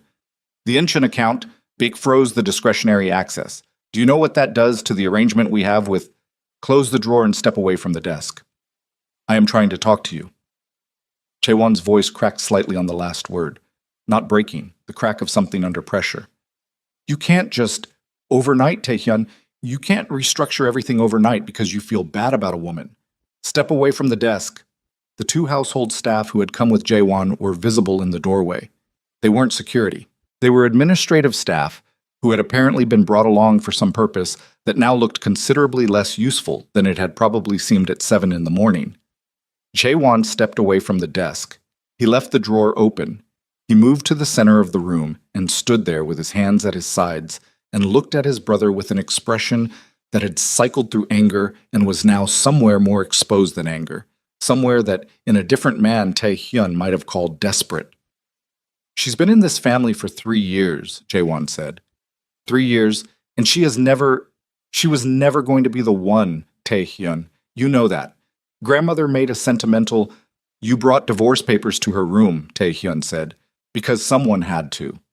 You brought papers to her room while she was living in a house where her medication was being rationed and her food was leftovers and no one would let her see a doctor. I didn't know it was... Jaewon stopped, restarted. The medication thing, that was Mother's call. I wasn't involved in the specifics. You knew about the papers? Yes. You knew about the chef's instructions. A pause, shorter than it should have been for a man claiming ignorance. I knew Mother had spoken to the chef, Jaewon said. I didn't know the extent. You didn't ask. Silence. She's your wife in name, Jaewon said. The shift in his voice was subtle, but Tae-hyun caught it, away from defense, toward something that had the structure of an argument he had prepared. She was always just a name on a document, an obligation you honored for grandmother's sake. You never looked at her twice, Tae-hyun. For 3 years, you never once... He stopped, looked at the floor, then back up. Now you're going to burn everything because you looked at her twice and felt something. And when that feeling passes... It's not going to pass, Tae-hyun said. Chaewon looked at him. Because it's not a feeling, Tae-hyun said. It's a reckoning. Those are different things. The study was very quiet. The morning light came through the high windows and lay in flat panels across the floor. Outside, somewhere on the grounds, a bird was doing something persistent in one of the trees his father had planted. Chaewon's jaw moved. And the family? Everything we built? You didn't build anything, Tae-hyun said. Not cruel, just accurate. I built it. You operated within it. That's not the same thing. Chaewon's face went through something complicated and painful, and finally settled into something Tae-hyun recognized as the expression of a man who has had a truth said to him that he already knew and has spent a long time and considerable effort not knowing. What happens to me, Jaewon said. Your personal accounts aren't touched. Your apartment, the car. What's yours is yours. Tae-hyun looked at him steadily. But you're out of the organization, fully. Today. Jaewon looked at the desk, at the open drawer, at the papers he'd pulled out for purposes that had become irrelevant in the last 10 minutes. And Soo Yeon. She came to the hospital at 3 in the morning, Tae-hyun said, to tell the attending physician that Zuri's health issues were self-inflicted. He paused. She's out of this house. Today. Jaewon closed his eyes. Just briefly. The expression of a man calculating the collateral of someone else's decisions and finding it enormous. That was Mother's idea, he said. Quiet now. Much quieter. I know. Soo-yeon didn't eat. She did it, Tae-hyun said. Whatever the source, she did it. Jaewon opened his eyes. He looked at his brother across the room, across the desk, and the pulled drawer, and the morning light, and the full weight of 3 years of a household running according to an arrangement they had all, in their various ways, consented to. And he looked like what he was, which was a younger brother who had always lived in the shadow of someone harder and more capable than himself, and had found in that shadow a comfortable bitterness that he had confused for a long time with principle. Where is Mother? Tae-hyun said. Jaewon looked at the window. She went home, her apartment, after the hospital. He paused. She didn't speak on the way back. The driver said she sat the whole way without saying anything. Something moved in his voice when he said it. Not sentiment exactly, more like the residue of it. I've never seen her like that. Tae-hyun absorbed that. He thought about his mother's face in the hospital room, looking at the documents on the bed, the quiet underneath the composure, the edge of the thing she had built. I'll speak to her separately, he said. She won't. Jaewon. The name alone was enough. Jaewon nodded. He crossed to the desk and closed the drawer, slowly. He gathered the papers he'd spread across the surface and squared them neatly, which was an odd instinct in the moment, but was probably the instinct of a man who needed to do something with his hands. He walked to the door. He stopped there without turning around. She's going to be all right, he said. Not question, not apology. Something in between. She's going to be better than all right, Tae-hyun said. Jaewon left. His footsteps crossed the entry hall, and the front door opened and closed, and then the estate was very quiet in the way that large empty spaces get quiet when the thing that was filling them is gone. Tae-hyun stood in his study for a long moment. He looked at the desk. He closed the remaining papers into their proper places and shut the drawer and stood with his hands flat on the surface. Then his phone rang. Sung-il. He picked up. She's here, Sung-il said. Who? Your mother. She's not at her apartment. She's here. The organization's Apgujeong office. She came through the front entrance 20 minutes ago. She told the front desk she was here to see Director Park. A pause. She's currently sitting in the second-floor conference room. 3 of the senior staff are with her. Another pause. Heavier this time. Tae-hyun-si. She didn't come to talk. She brought Attorney Han. Tae-hyun's hand tightened on the phone. Attorney Han was not a man who was brought to conversations. He was a man who was brought to confrontations. He specialized in organizational disputes, asset challenges, and the particular legal architecture of dismantling authority structures from the inside. What's she filing? Tae-hyun said. I don't have the documents yet. But based on who she called this morning, Sung-il's voice had the specific tight quality of a man delivering information he has verified 3 times because he needs to be certain. She's challenging the revocations, on the basis that your judgment is compromised, that the overnight restructuring constitutes impaired decision-making influenced by... He stopped, read something. Personal emotional entanglement, creating fiduciary risk to the organization. The study was very quiet. Tae-hyun stood behind his desk in the house he had grown up in and processed what he was hearing with the part of him that had been trained to process impossible things without allowing the impossibility to reach his face.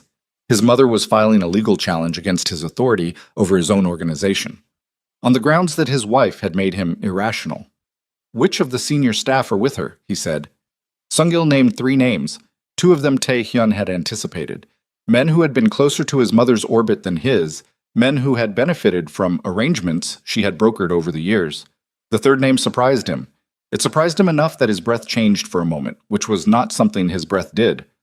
Kim Byung-ho, Tae-hyun said. Yes.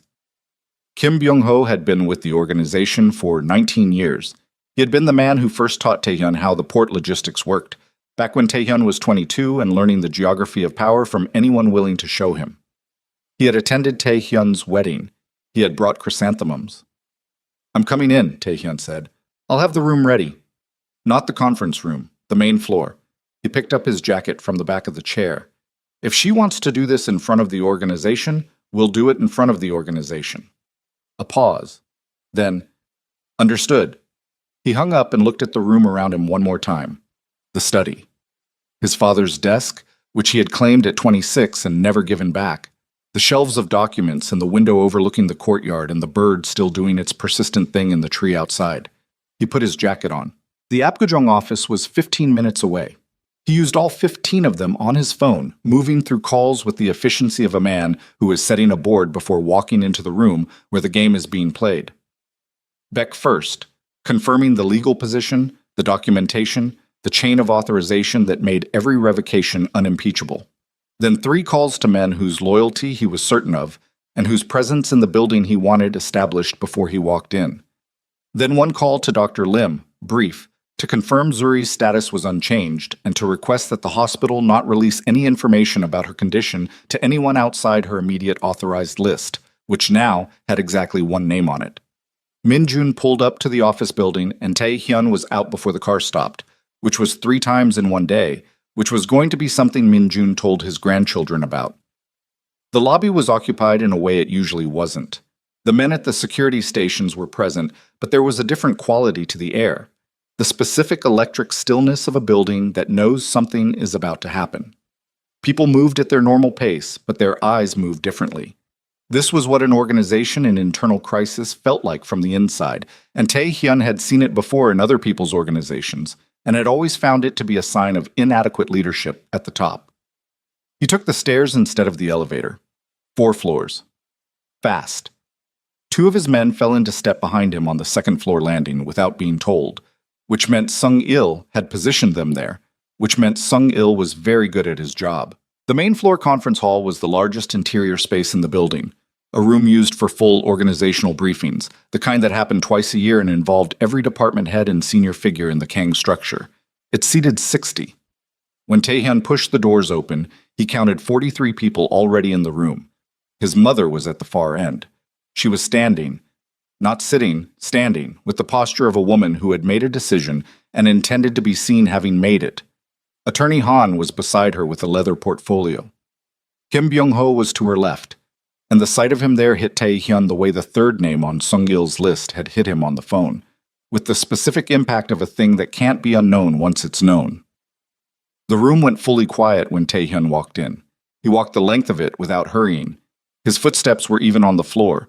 He was aware of every face turning to track him, and he let them track him, and he did not look at his mother until he reached the front of the room and stood 15 feet from her with nothing between them but 43 people who were about to understand exactly what kind of man ran this organization. "You came to the wrong building," he said. Not loud. He never needed to be loud. "If you have a legal filing, it goes to Beck's office." "This isn't a legal filing," his mother said. "This is a conversation, one you've been refusing to have." "You brought Attorney Han to a conversation." "I brought him because you respond to documentation." She looked at him with the expression he had seen her entire life, contained, certain, the expression of a woman who believed she was the most intelligent person in any room she entered. "Sit down, Tae-hyun. Let me show you what you're doing." "I'll stand." She opened her hand toward Han. He opened the portfolio and laid 3 documents on the table to her right. "These are the revocations you filed this morning," she said. "What you may not have fully considered is that 2 of these accounts are structured as joint instruments under the original Kang family estate trust. Your father established that structure in 1994. Beck missed it, or didn't look closely enough, or assumed you knew. But the joint trust structure means that unilateral revocation by one party is not legally executable without consent or—" She paused with the specific timing of someone who has practiced this. "Or a formal finding of incapacity against the other party." The room was extremely quiet. Tae-hyun looked at the documents. He looked at Attorney Han. He looked at his mother. "What you filed this morning," she said, "is not complete. And while those accounts are in legal dispute, the operational funds tied to them are frozen. Not by me. By the trust instrument itself, automatically, in the event of a contested revocation. She folded her hands.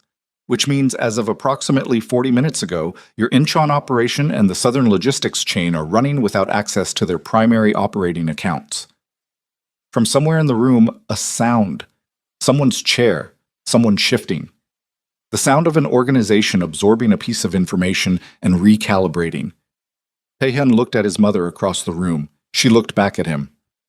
I did not come to destroy you, she said. I came because you are about to destroy yourself. Over a woman who will not be here in 5 years, who will go back to America, or to her next arrangement, or to whatever her life was before this, and you will have given up everything for... She's my wife, Taehyun said.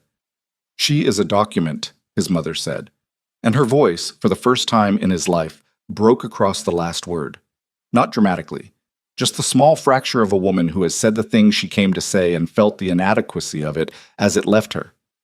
She is a promise you made to a dying woman and honored out of obligation. She is the only person in this building, Taehyun said, who has ever done anything for me without wanting something back. The room went so quiet he could hear the air system in the ceiling. He picked up the 3 documents from the table. He looked at them. He handed them to the man standing 2 feet to his right, not one of his men. Kim Byung-ho. He handed the documents to Kim Byung-ho and looked at the man who had been with the organization for 19 years and had brought chrysanthemums to his wedding. Tell me you're here because she convinced you, Taehyun said. Tell me it's politics. Tell me it's about the Incheon accounts. Kim Byung-ho looked at the documents in his hands. He was 61 years old and had a face that showed all 61 of them, and he looked at Taehyun with the expression of a man standing at a crossroads he had reached by a series of small steps, none of which had seemed individually decisive. I've known your mother since before you were born, Kim said. His voice was low. She called me at 5 this morning. He stopped. I've never heard her sound like that. That's not an answer. She asked me to stand beside her today. He set the documents back on the table. I came because she asked. Taehyun looked at him for a long moment. Step back, Taehyun said. Kim Byung-ho stepped back. 1 step. His face did something that might have been relief and might have been shame and was probably both. Taehyun turned back to his mother. She was still standing, still straight, but something in the room had shifted, the weight of it, the momentum of it. And she could feel it the way anyone could feel a room moving against them, and her expression had shed another layer of the composure she had arrived with, and underneath it was something that Taehyun had never once in 38 years seen on his mother's face. Not defeat, not yet, but the first acknowledgement that defeat was in the room. The trust instrument, Taehyun said. Tell me what you want. She looked at him. Not what Attorney Han wants, not what you came in here to perform. Tell me what you actually want. The room waited. 43 people held the collective breath of an organization watching its center of gravity decide which direction to fall. His mother looked at him across the length of the room, across the table and the documents, and the 19 years of Kim Byung-ho and the morning light coming through the high windows. And Taehyun watched her face in a way he had never watched it before. Not as a son reading his mother's mood for safety or strategy, but as a man trying to see another person clearly for what might have been the first time. She was 64 years old. She had run the interior of this family through the death of a husband and the ascension of a son, and the years between those things when she had been the only person holding the architecture together, and she had done it with the tools she had, and the belief she held, and the particular brand of love that expressed itself as control, because she had never been shown a different model of what love in a family like this was supposed to look like. None of that made what she had done to Zuri acceptable. But standing in this room, watching her face, Taehyun understood for the first time that the monster in his house had not been made from nothing. He understood it. He did not forgive it. Those were different things. I want my family intact, his mother said. Quiet. The quietest she had been in any room he could remember. I want what I have always wanted, which is for this name to mean something. For what your father built and what you built, to not be handed to someone who... She stopped. Her hands, at her sides, were very still. I wanted you protected. From what? Taehyun said. She looked at him, and for the first and only time in the conversation, Her voice dropped below the register of argument into something that was simply true and tired and had been carrying itself for a long time. "From the kind of loss," she said, "that your father's love for the wrong thing cost this family." The room absorbed it. Taehyun stood very still.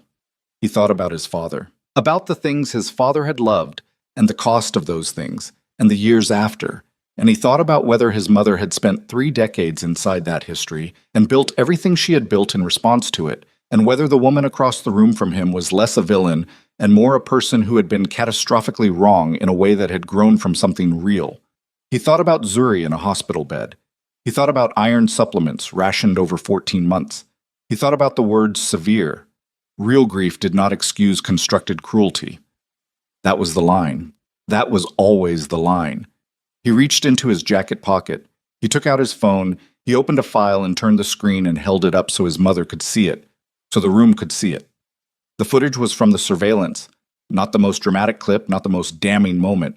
Just Zuri in the kitchen at midnight, socks, hands around a mug, looking at the wall. 9 minutes of a woman alone in a house full of people, enduring the specific silence of someone who has been made to understand that her presence is tolerated at best, and that any need she expresses will be used against her. He let it play. The room watched. His mother watched. No one spoke.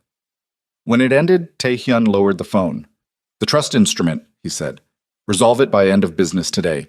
You and Han and Bayek in the same room until it's done." His voice was quiet and absolute and had the quality of something that had been decided a long time ago and was only now being spoken aloud. "I'm not negotiating the revocations. I'm not revisiting the restructuring. What I'm offering you is this. You cooperate with the resolution today, and what happens next between you and this family stays within the family." He looked at her. "If you don't, I take the full documentation. Cho's statement, the medical records, the medication logs, and I hand it to every contact I have in this city. Every legal contact, every media contact, every business contact who has ever sat across a table from the Kang name." He let that land. "You told me once that you wanted this name to mean something. So did I. That's the only thing you and I have ever agreed on. Don't make me choose between the name and the truth, because I will choose the truth, and you will not like what that looks like for anyone in this room." His mother looked at him. She looked at Attorney Han. She looked at the phone in his hand with the footage on it. She looked at Kim Byung-ho, standing 2 steps back from where he had been, and Kim Byung-ho looked at the floor.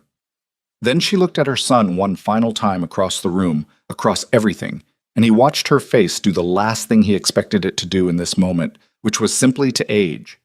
Not dramatically, not visibly to anyone who wasn't looking for it, but he was looking for it, and he saw it.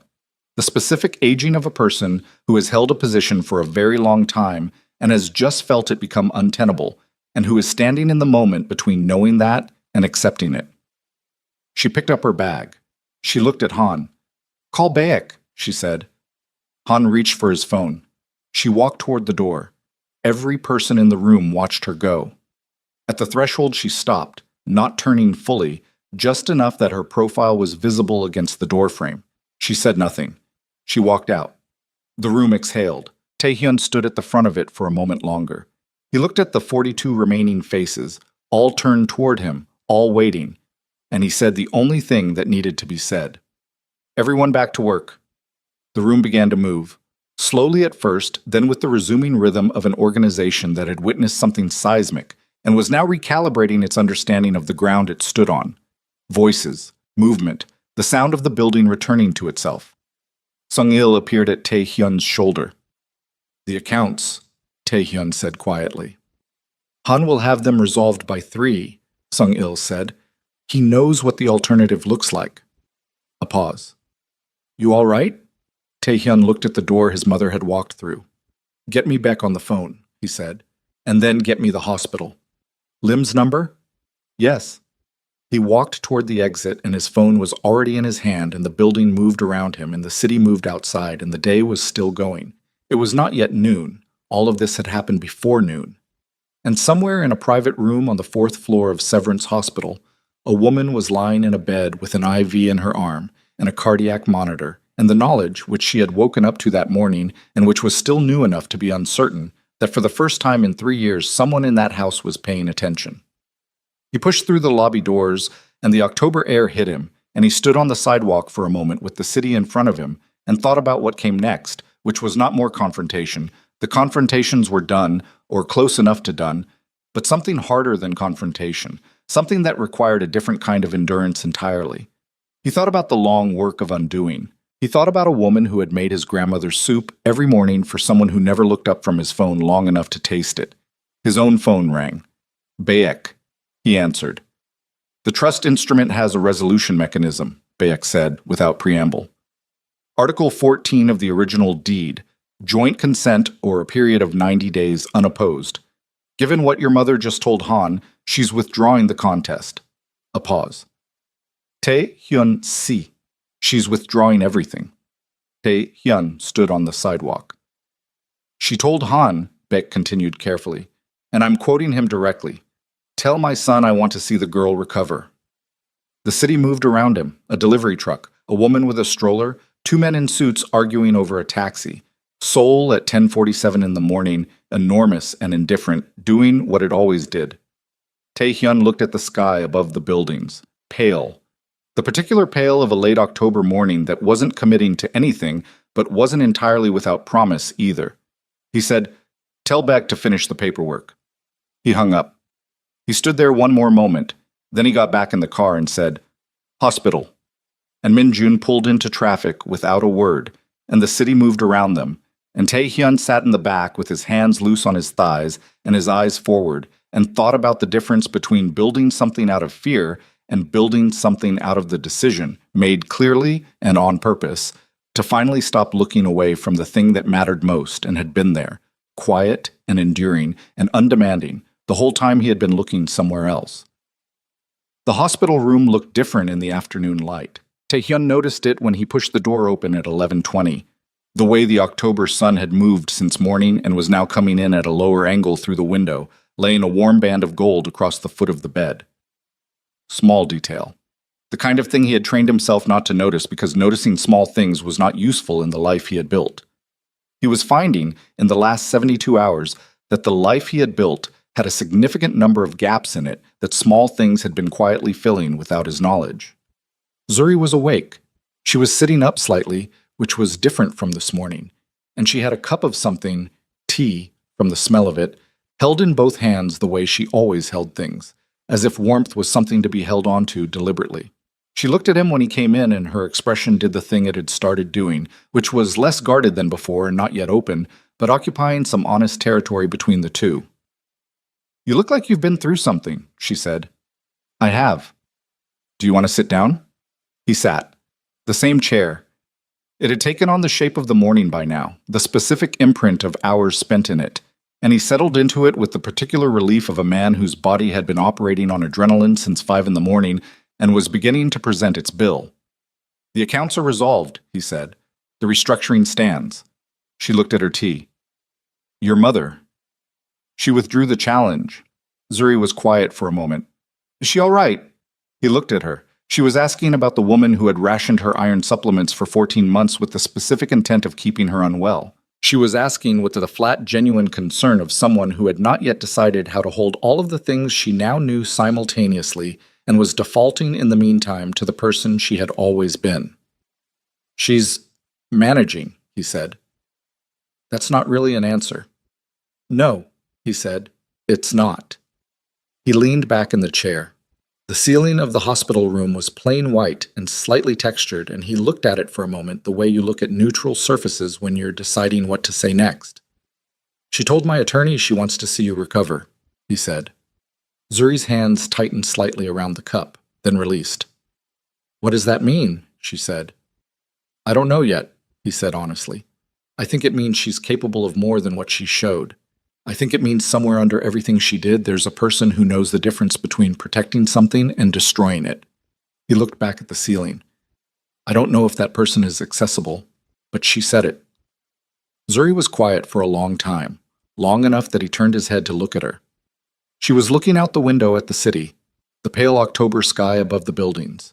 Her face had the particular quality of someone processing something very large in very small increments, the way you eat after you haven't eaten, carefully. Not too fast, because you don't yet trust that it will stay down.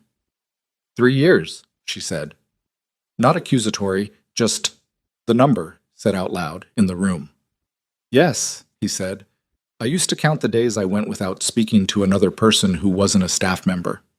She said it to the window, flat. Not because I was keeping track on purpose, just because the days had a texture to them when you're that alone. Tuesdays were worse than other days for some reason. I never figured out why. She paused. I wrote letters. To my mother, back in the States. I didn't send most of them. I didn't want her to worry. He sat with that.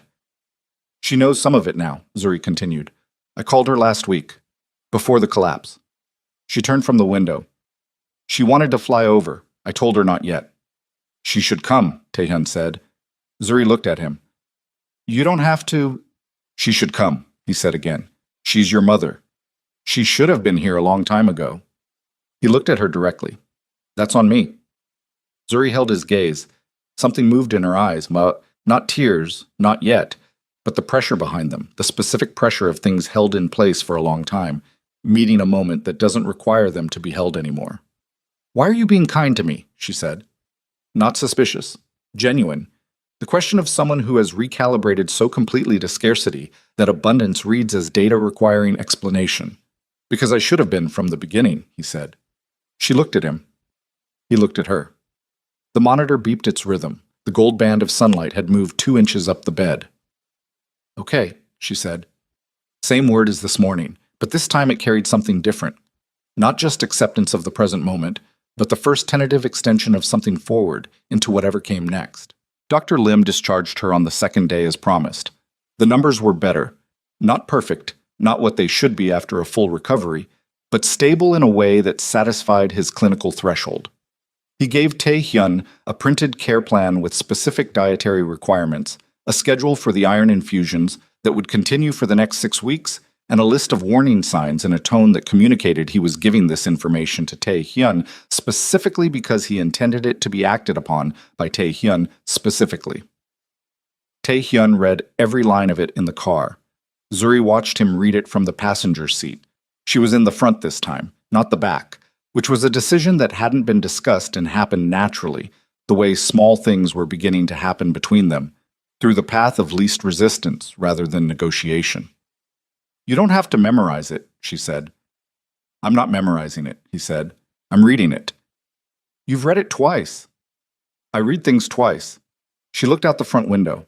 The trace of something at the corner of her mouth. Not quite a smile, but the precursor to one. The shape the muscles make before they've decided. He noticed it. He didn't comment on it. He filed it. They didn't go back to the Gangnam estate. He had made that decision on the first night in the hospital room and had spent the second day making it concrete. There was a property, a house he had purchased 3 years ago as a legitimate asset through one of the holding companies, a coastal place 2 hours south of Seoul in a small city that didn't have the kind of foot traffic or organizational presence that required security arrangements. He had been there once, for 20 minutes, when he signed the acquisition documents. It had a garden that had been maintained by a property management company and a view of the water that he hadn't looked at because he'd been on his phone. He had called the property management company from the hospital corridor and told them to have it ready. When he told Zuri, she looked at him for a long moment. For how long? She said. As long as you need, he said. She looked at the road ahead of them. What about the organization? Sung-il can manage the day-to-day. I've been overseeing things I should have delegated years ago. He paused. There are legitimate businesses that need attention. I'll work from there. You're a mafia boss who's going to work from a coastal cottage, she said. He looked at her. I'm not criticizing it, she said carefully. I'm just... She stopped. The corner of her mouth moved again. This time it completed the journey.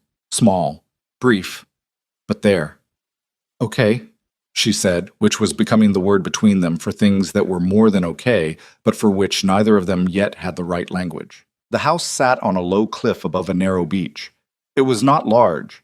6 rooms, a kitchen with big windows, a garden that had been kept and a view that hadn't been looked at, and it smelled like salt air and the particular clean quiet of a place that had been waiting for its occupants to arrive and use it for its intended purpose. Zuri walked through it slowly on the first afternoon.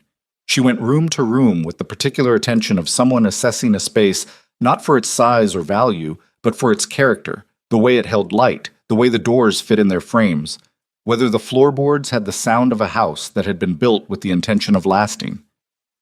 She stood at the kitchen window for a long time, looking at the garden and the water beyond it. Tae-hyun stood in the kitchen doorway and watched her look. "There's no dining room," she said. "There's a table in the kitchen." She looked at the kitchen table. Round.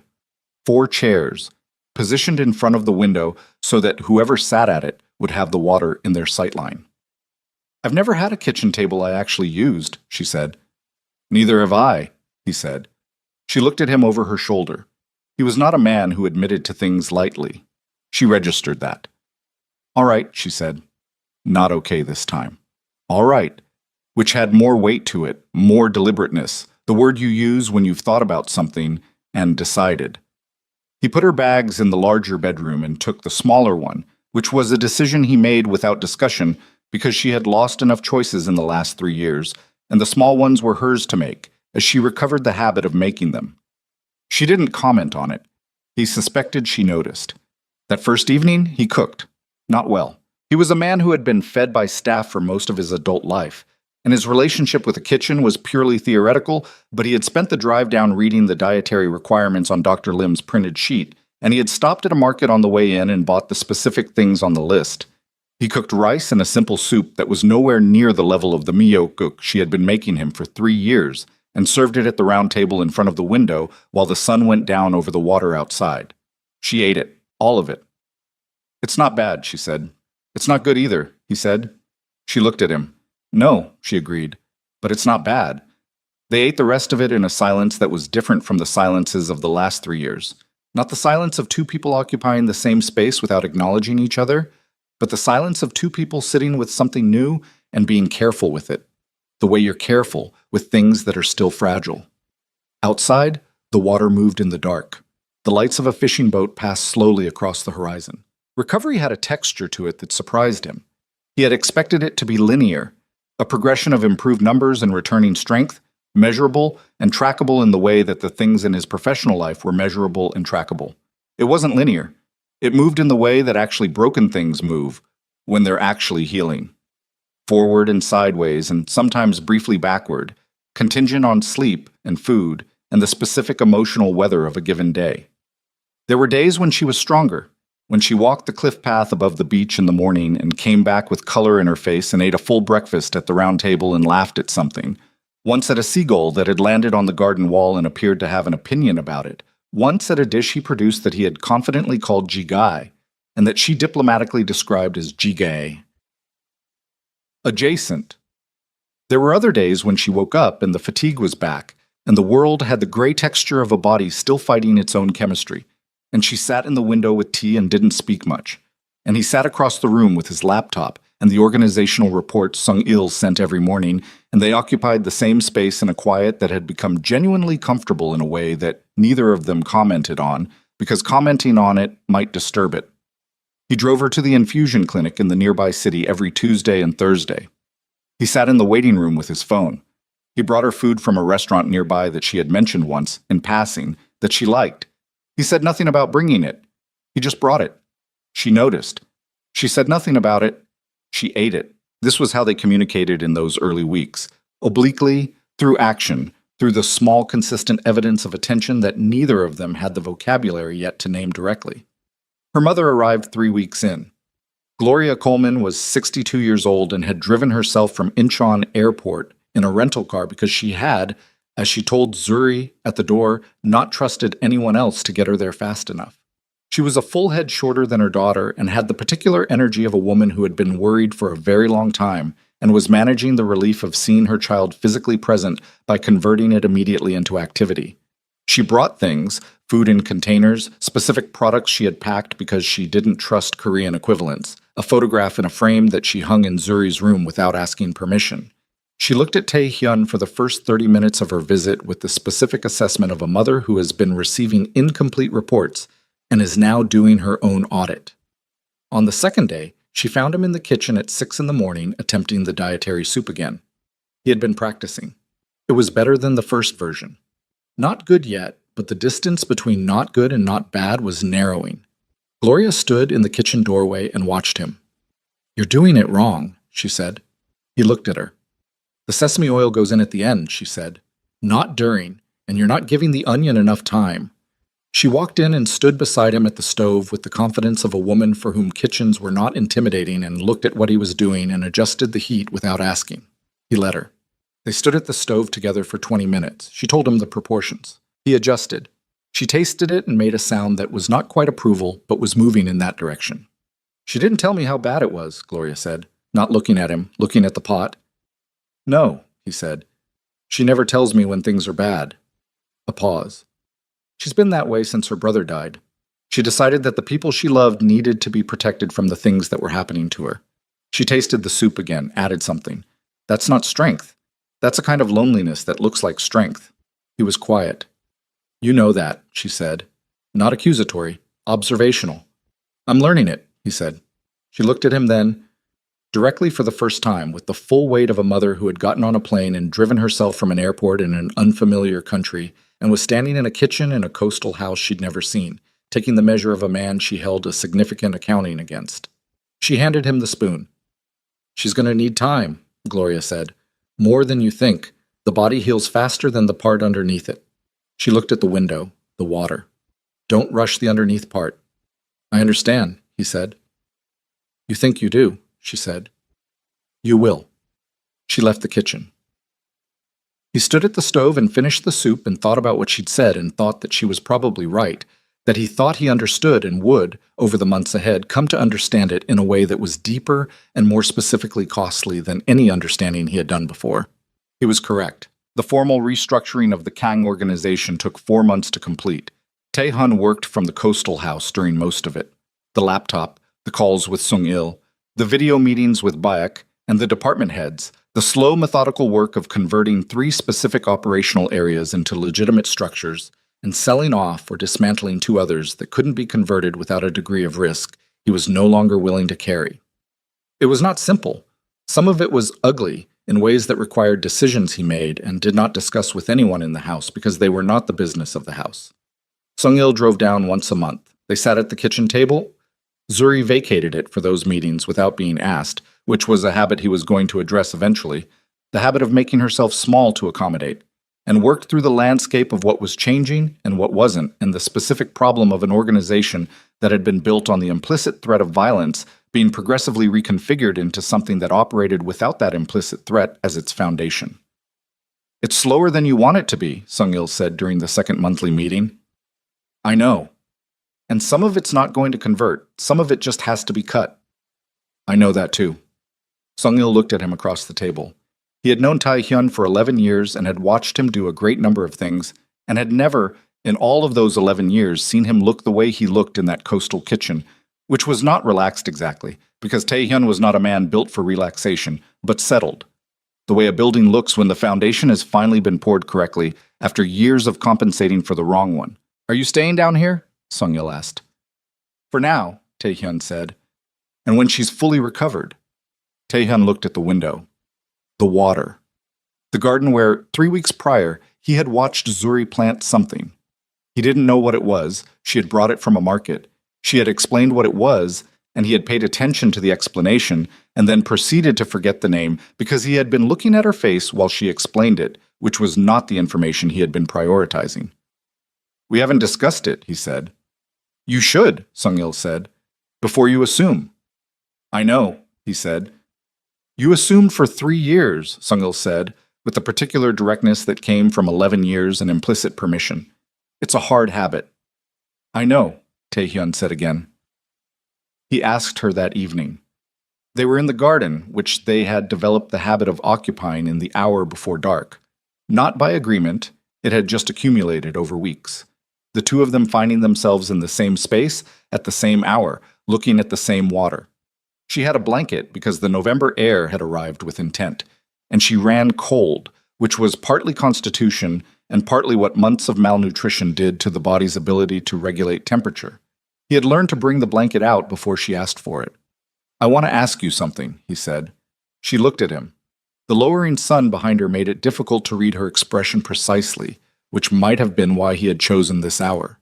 "When you're fully well," he said, "What do you want?"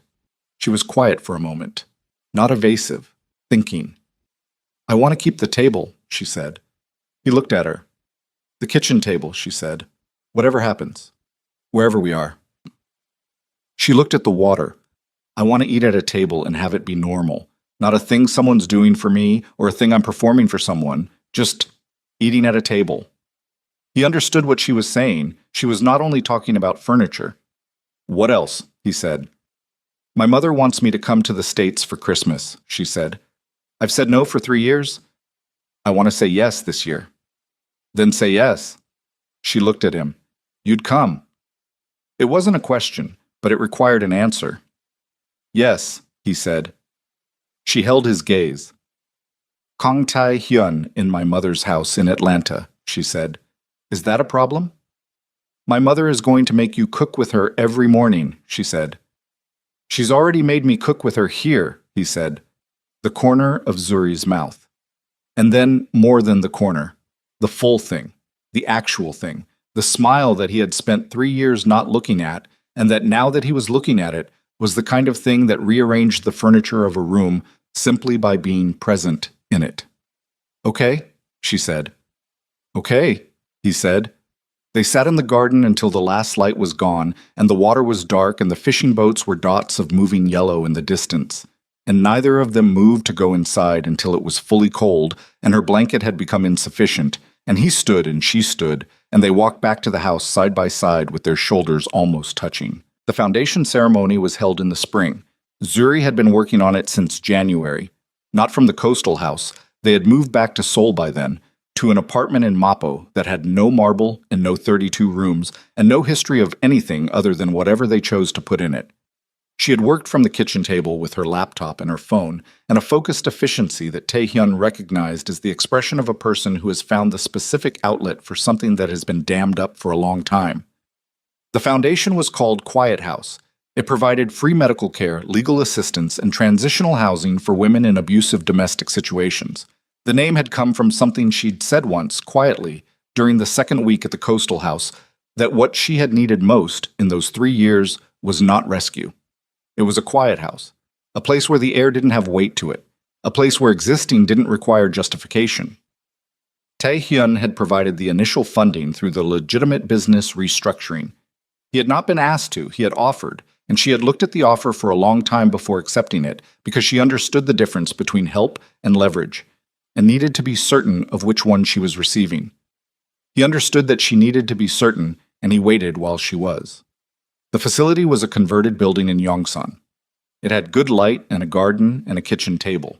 Multiple kitchen tables, actually, in the common dining area because Zuri had specified them in the architectural brief.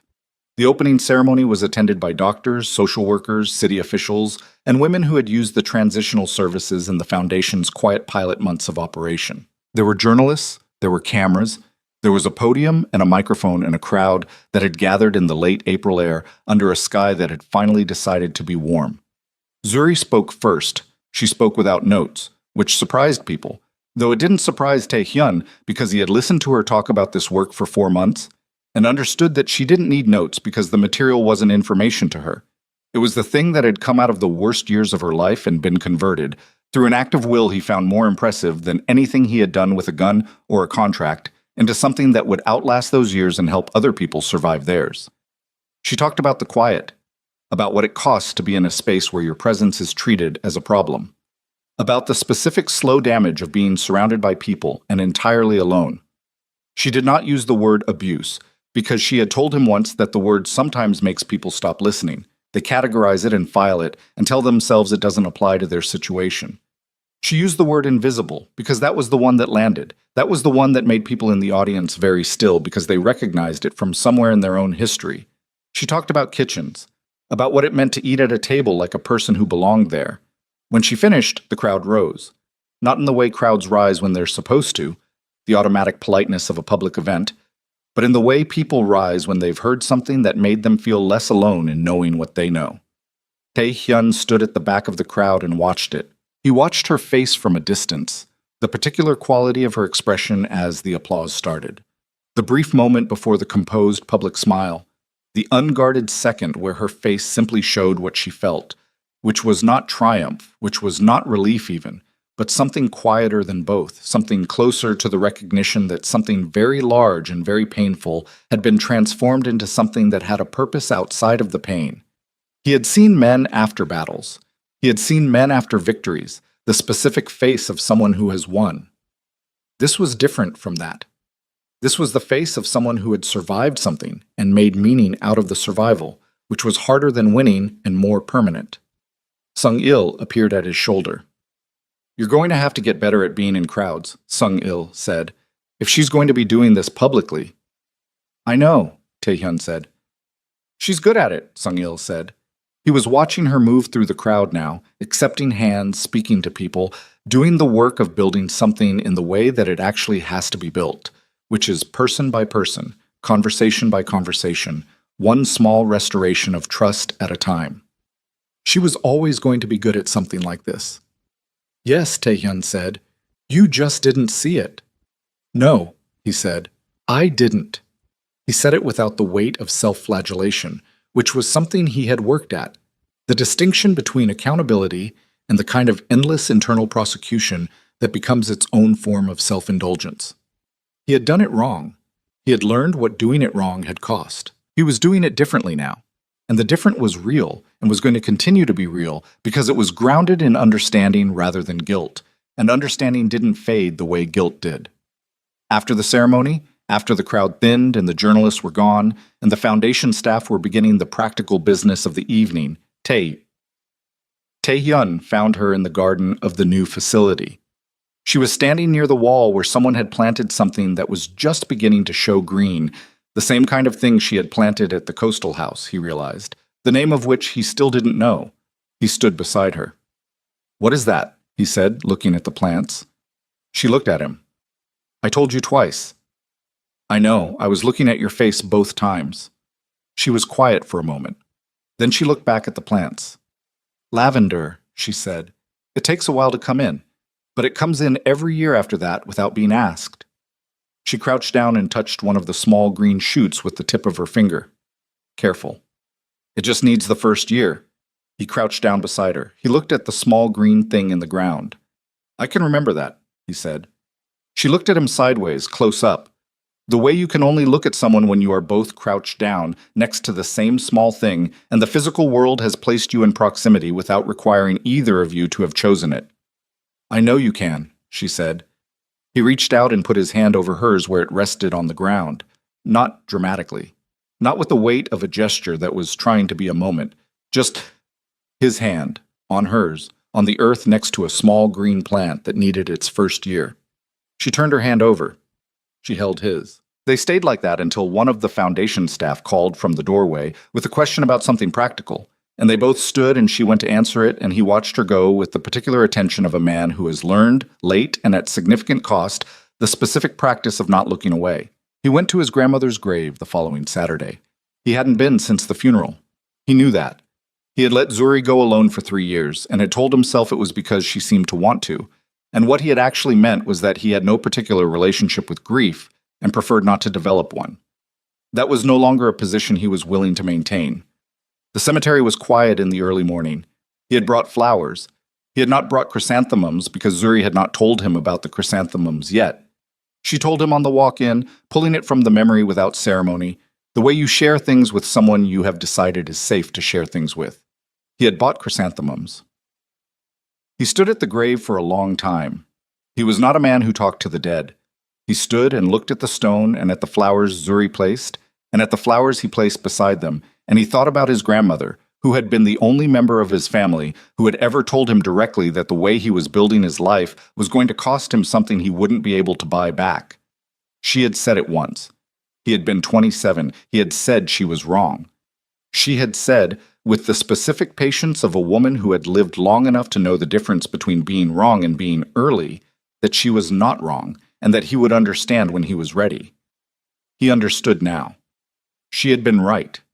She had also been right about Zuri, which was a coincidence he chose not to examine too closely, because the alternative was to acknowledge that his grandmother had possessed a clarity about the people in his life that he had needed 40 years and considerable destruction to approximate. He was grateful for her. He let himself feel that, standing at the grave on a Saturday morning in April with chrysanthemums in the dirt. Zuri reached for his hand. He took it.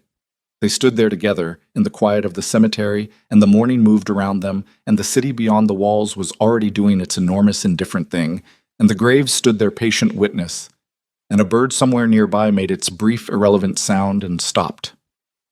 She would have liked this, Zuri said. She would have said she told me so, he said. Zuri made the small sound that was the precursor to her laugh. A private sound, one he had been accumulating for months, cataloging without meaning to.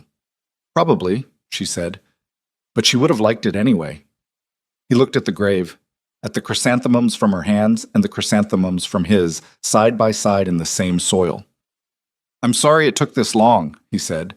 Not to Zuri, to the stone. He meant it for both of them. He meant it for everyone it applied to, which was more people than he would have counted a year ago, and fewer than he would have counted if he had continued on the trajectory he had been on. That was the specific arithmetic of the last 12 months, the ledger of it. What it had cost, what it had produced, what could be recovered, and what couldn't, what had to be built from the ground up on a different foundation. He looked at all of it plainly. He had learned, in the months in the coastal house, and the months after, to look at things plainly. It was harder than looking at them through strategy. It was also the only way to actually see them. Zuri squeezed his hand once, the way you signal to someone that you're ready to move. He squeezed back. They turned and walked. The path through the cemetery was narrow, and they walked it close together, not because the path required it, but because that was where they were now. In the particular proximity of two people who have been through something together that neither of them would choose to repeat, and that neither of them, in the honest accounting of what it had produced, would choose to unmake. The gates of the cemetery opened onto a small street with a coffee vendor and a flower stall, and three old men sharing something at a folding table. Soul beyond it. The city they lived in, moving at its own pace, needing nothing from either of them. He held the gate. She walked through. He followed.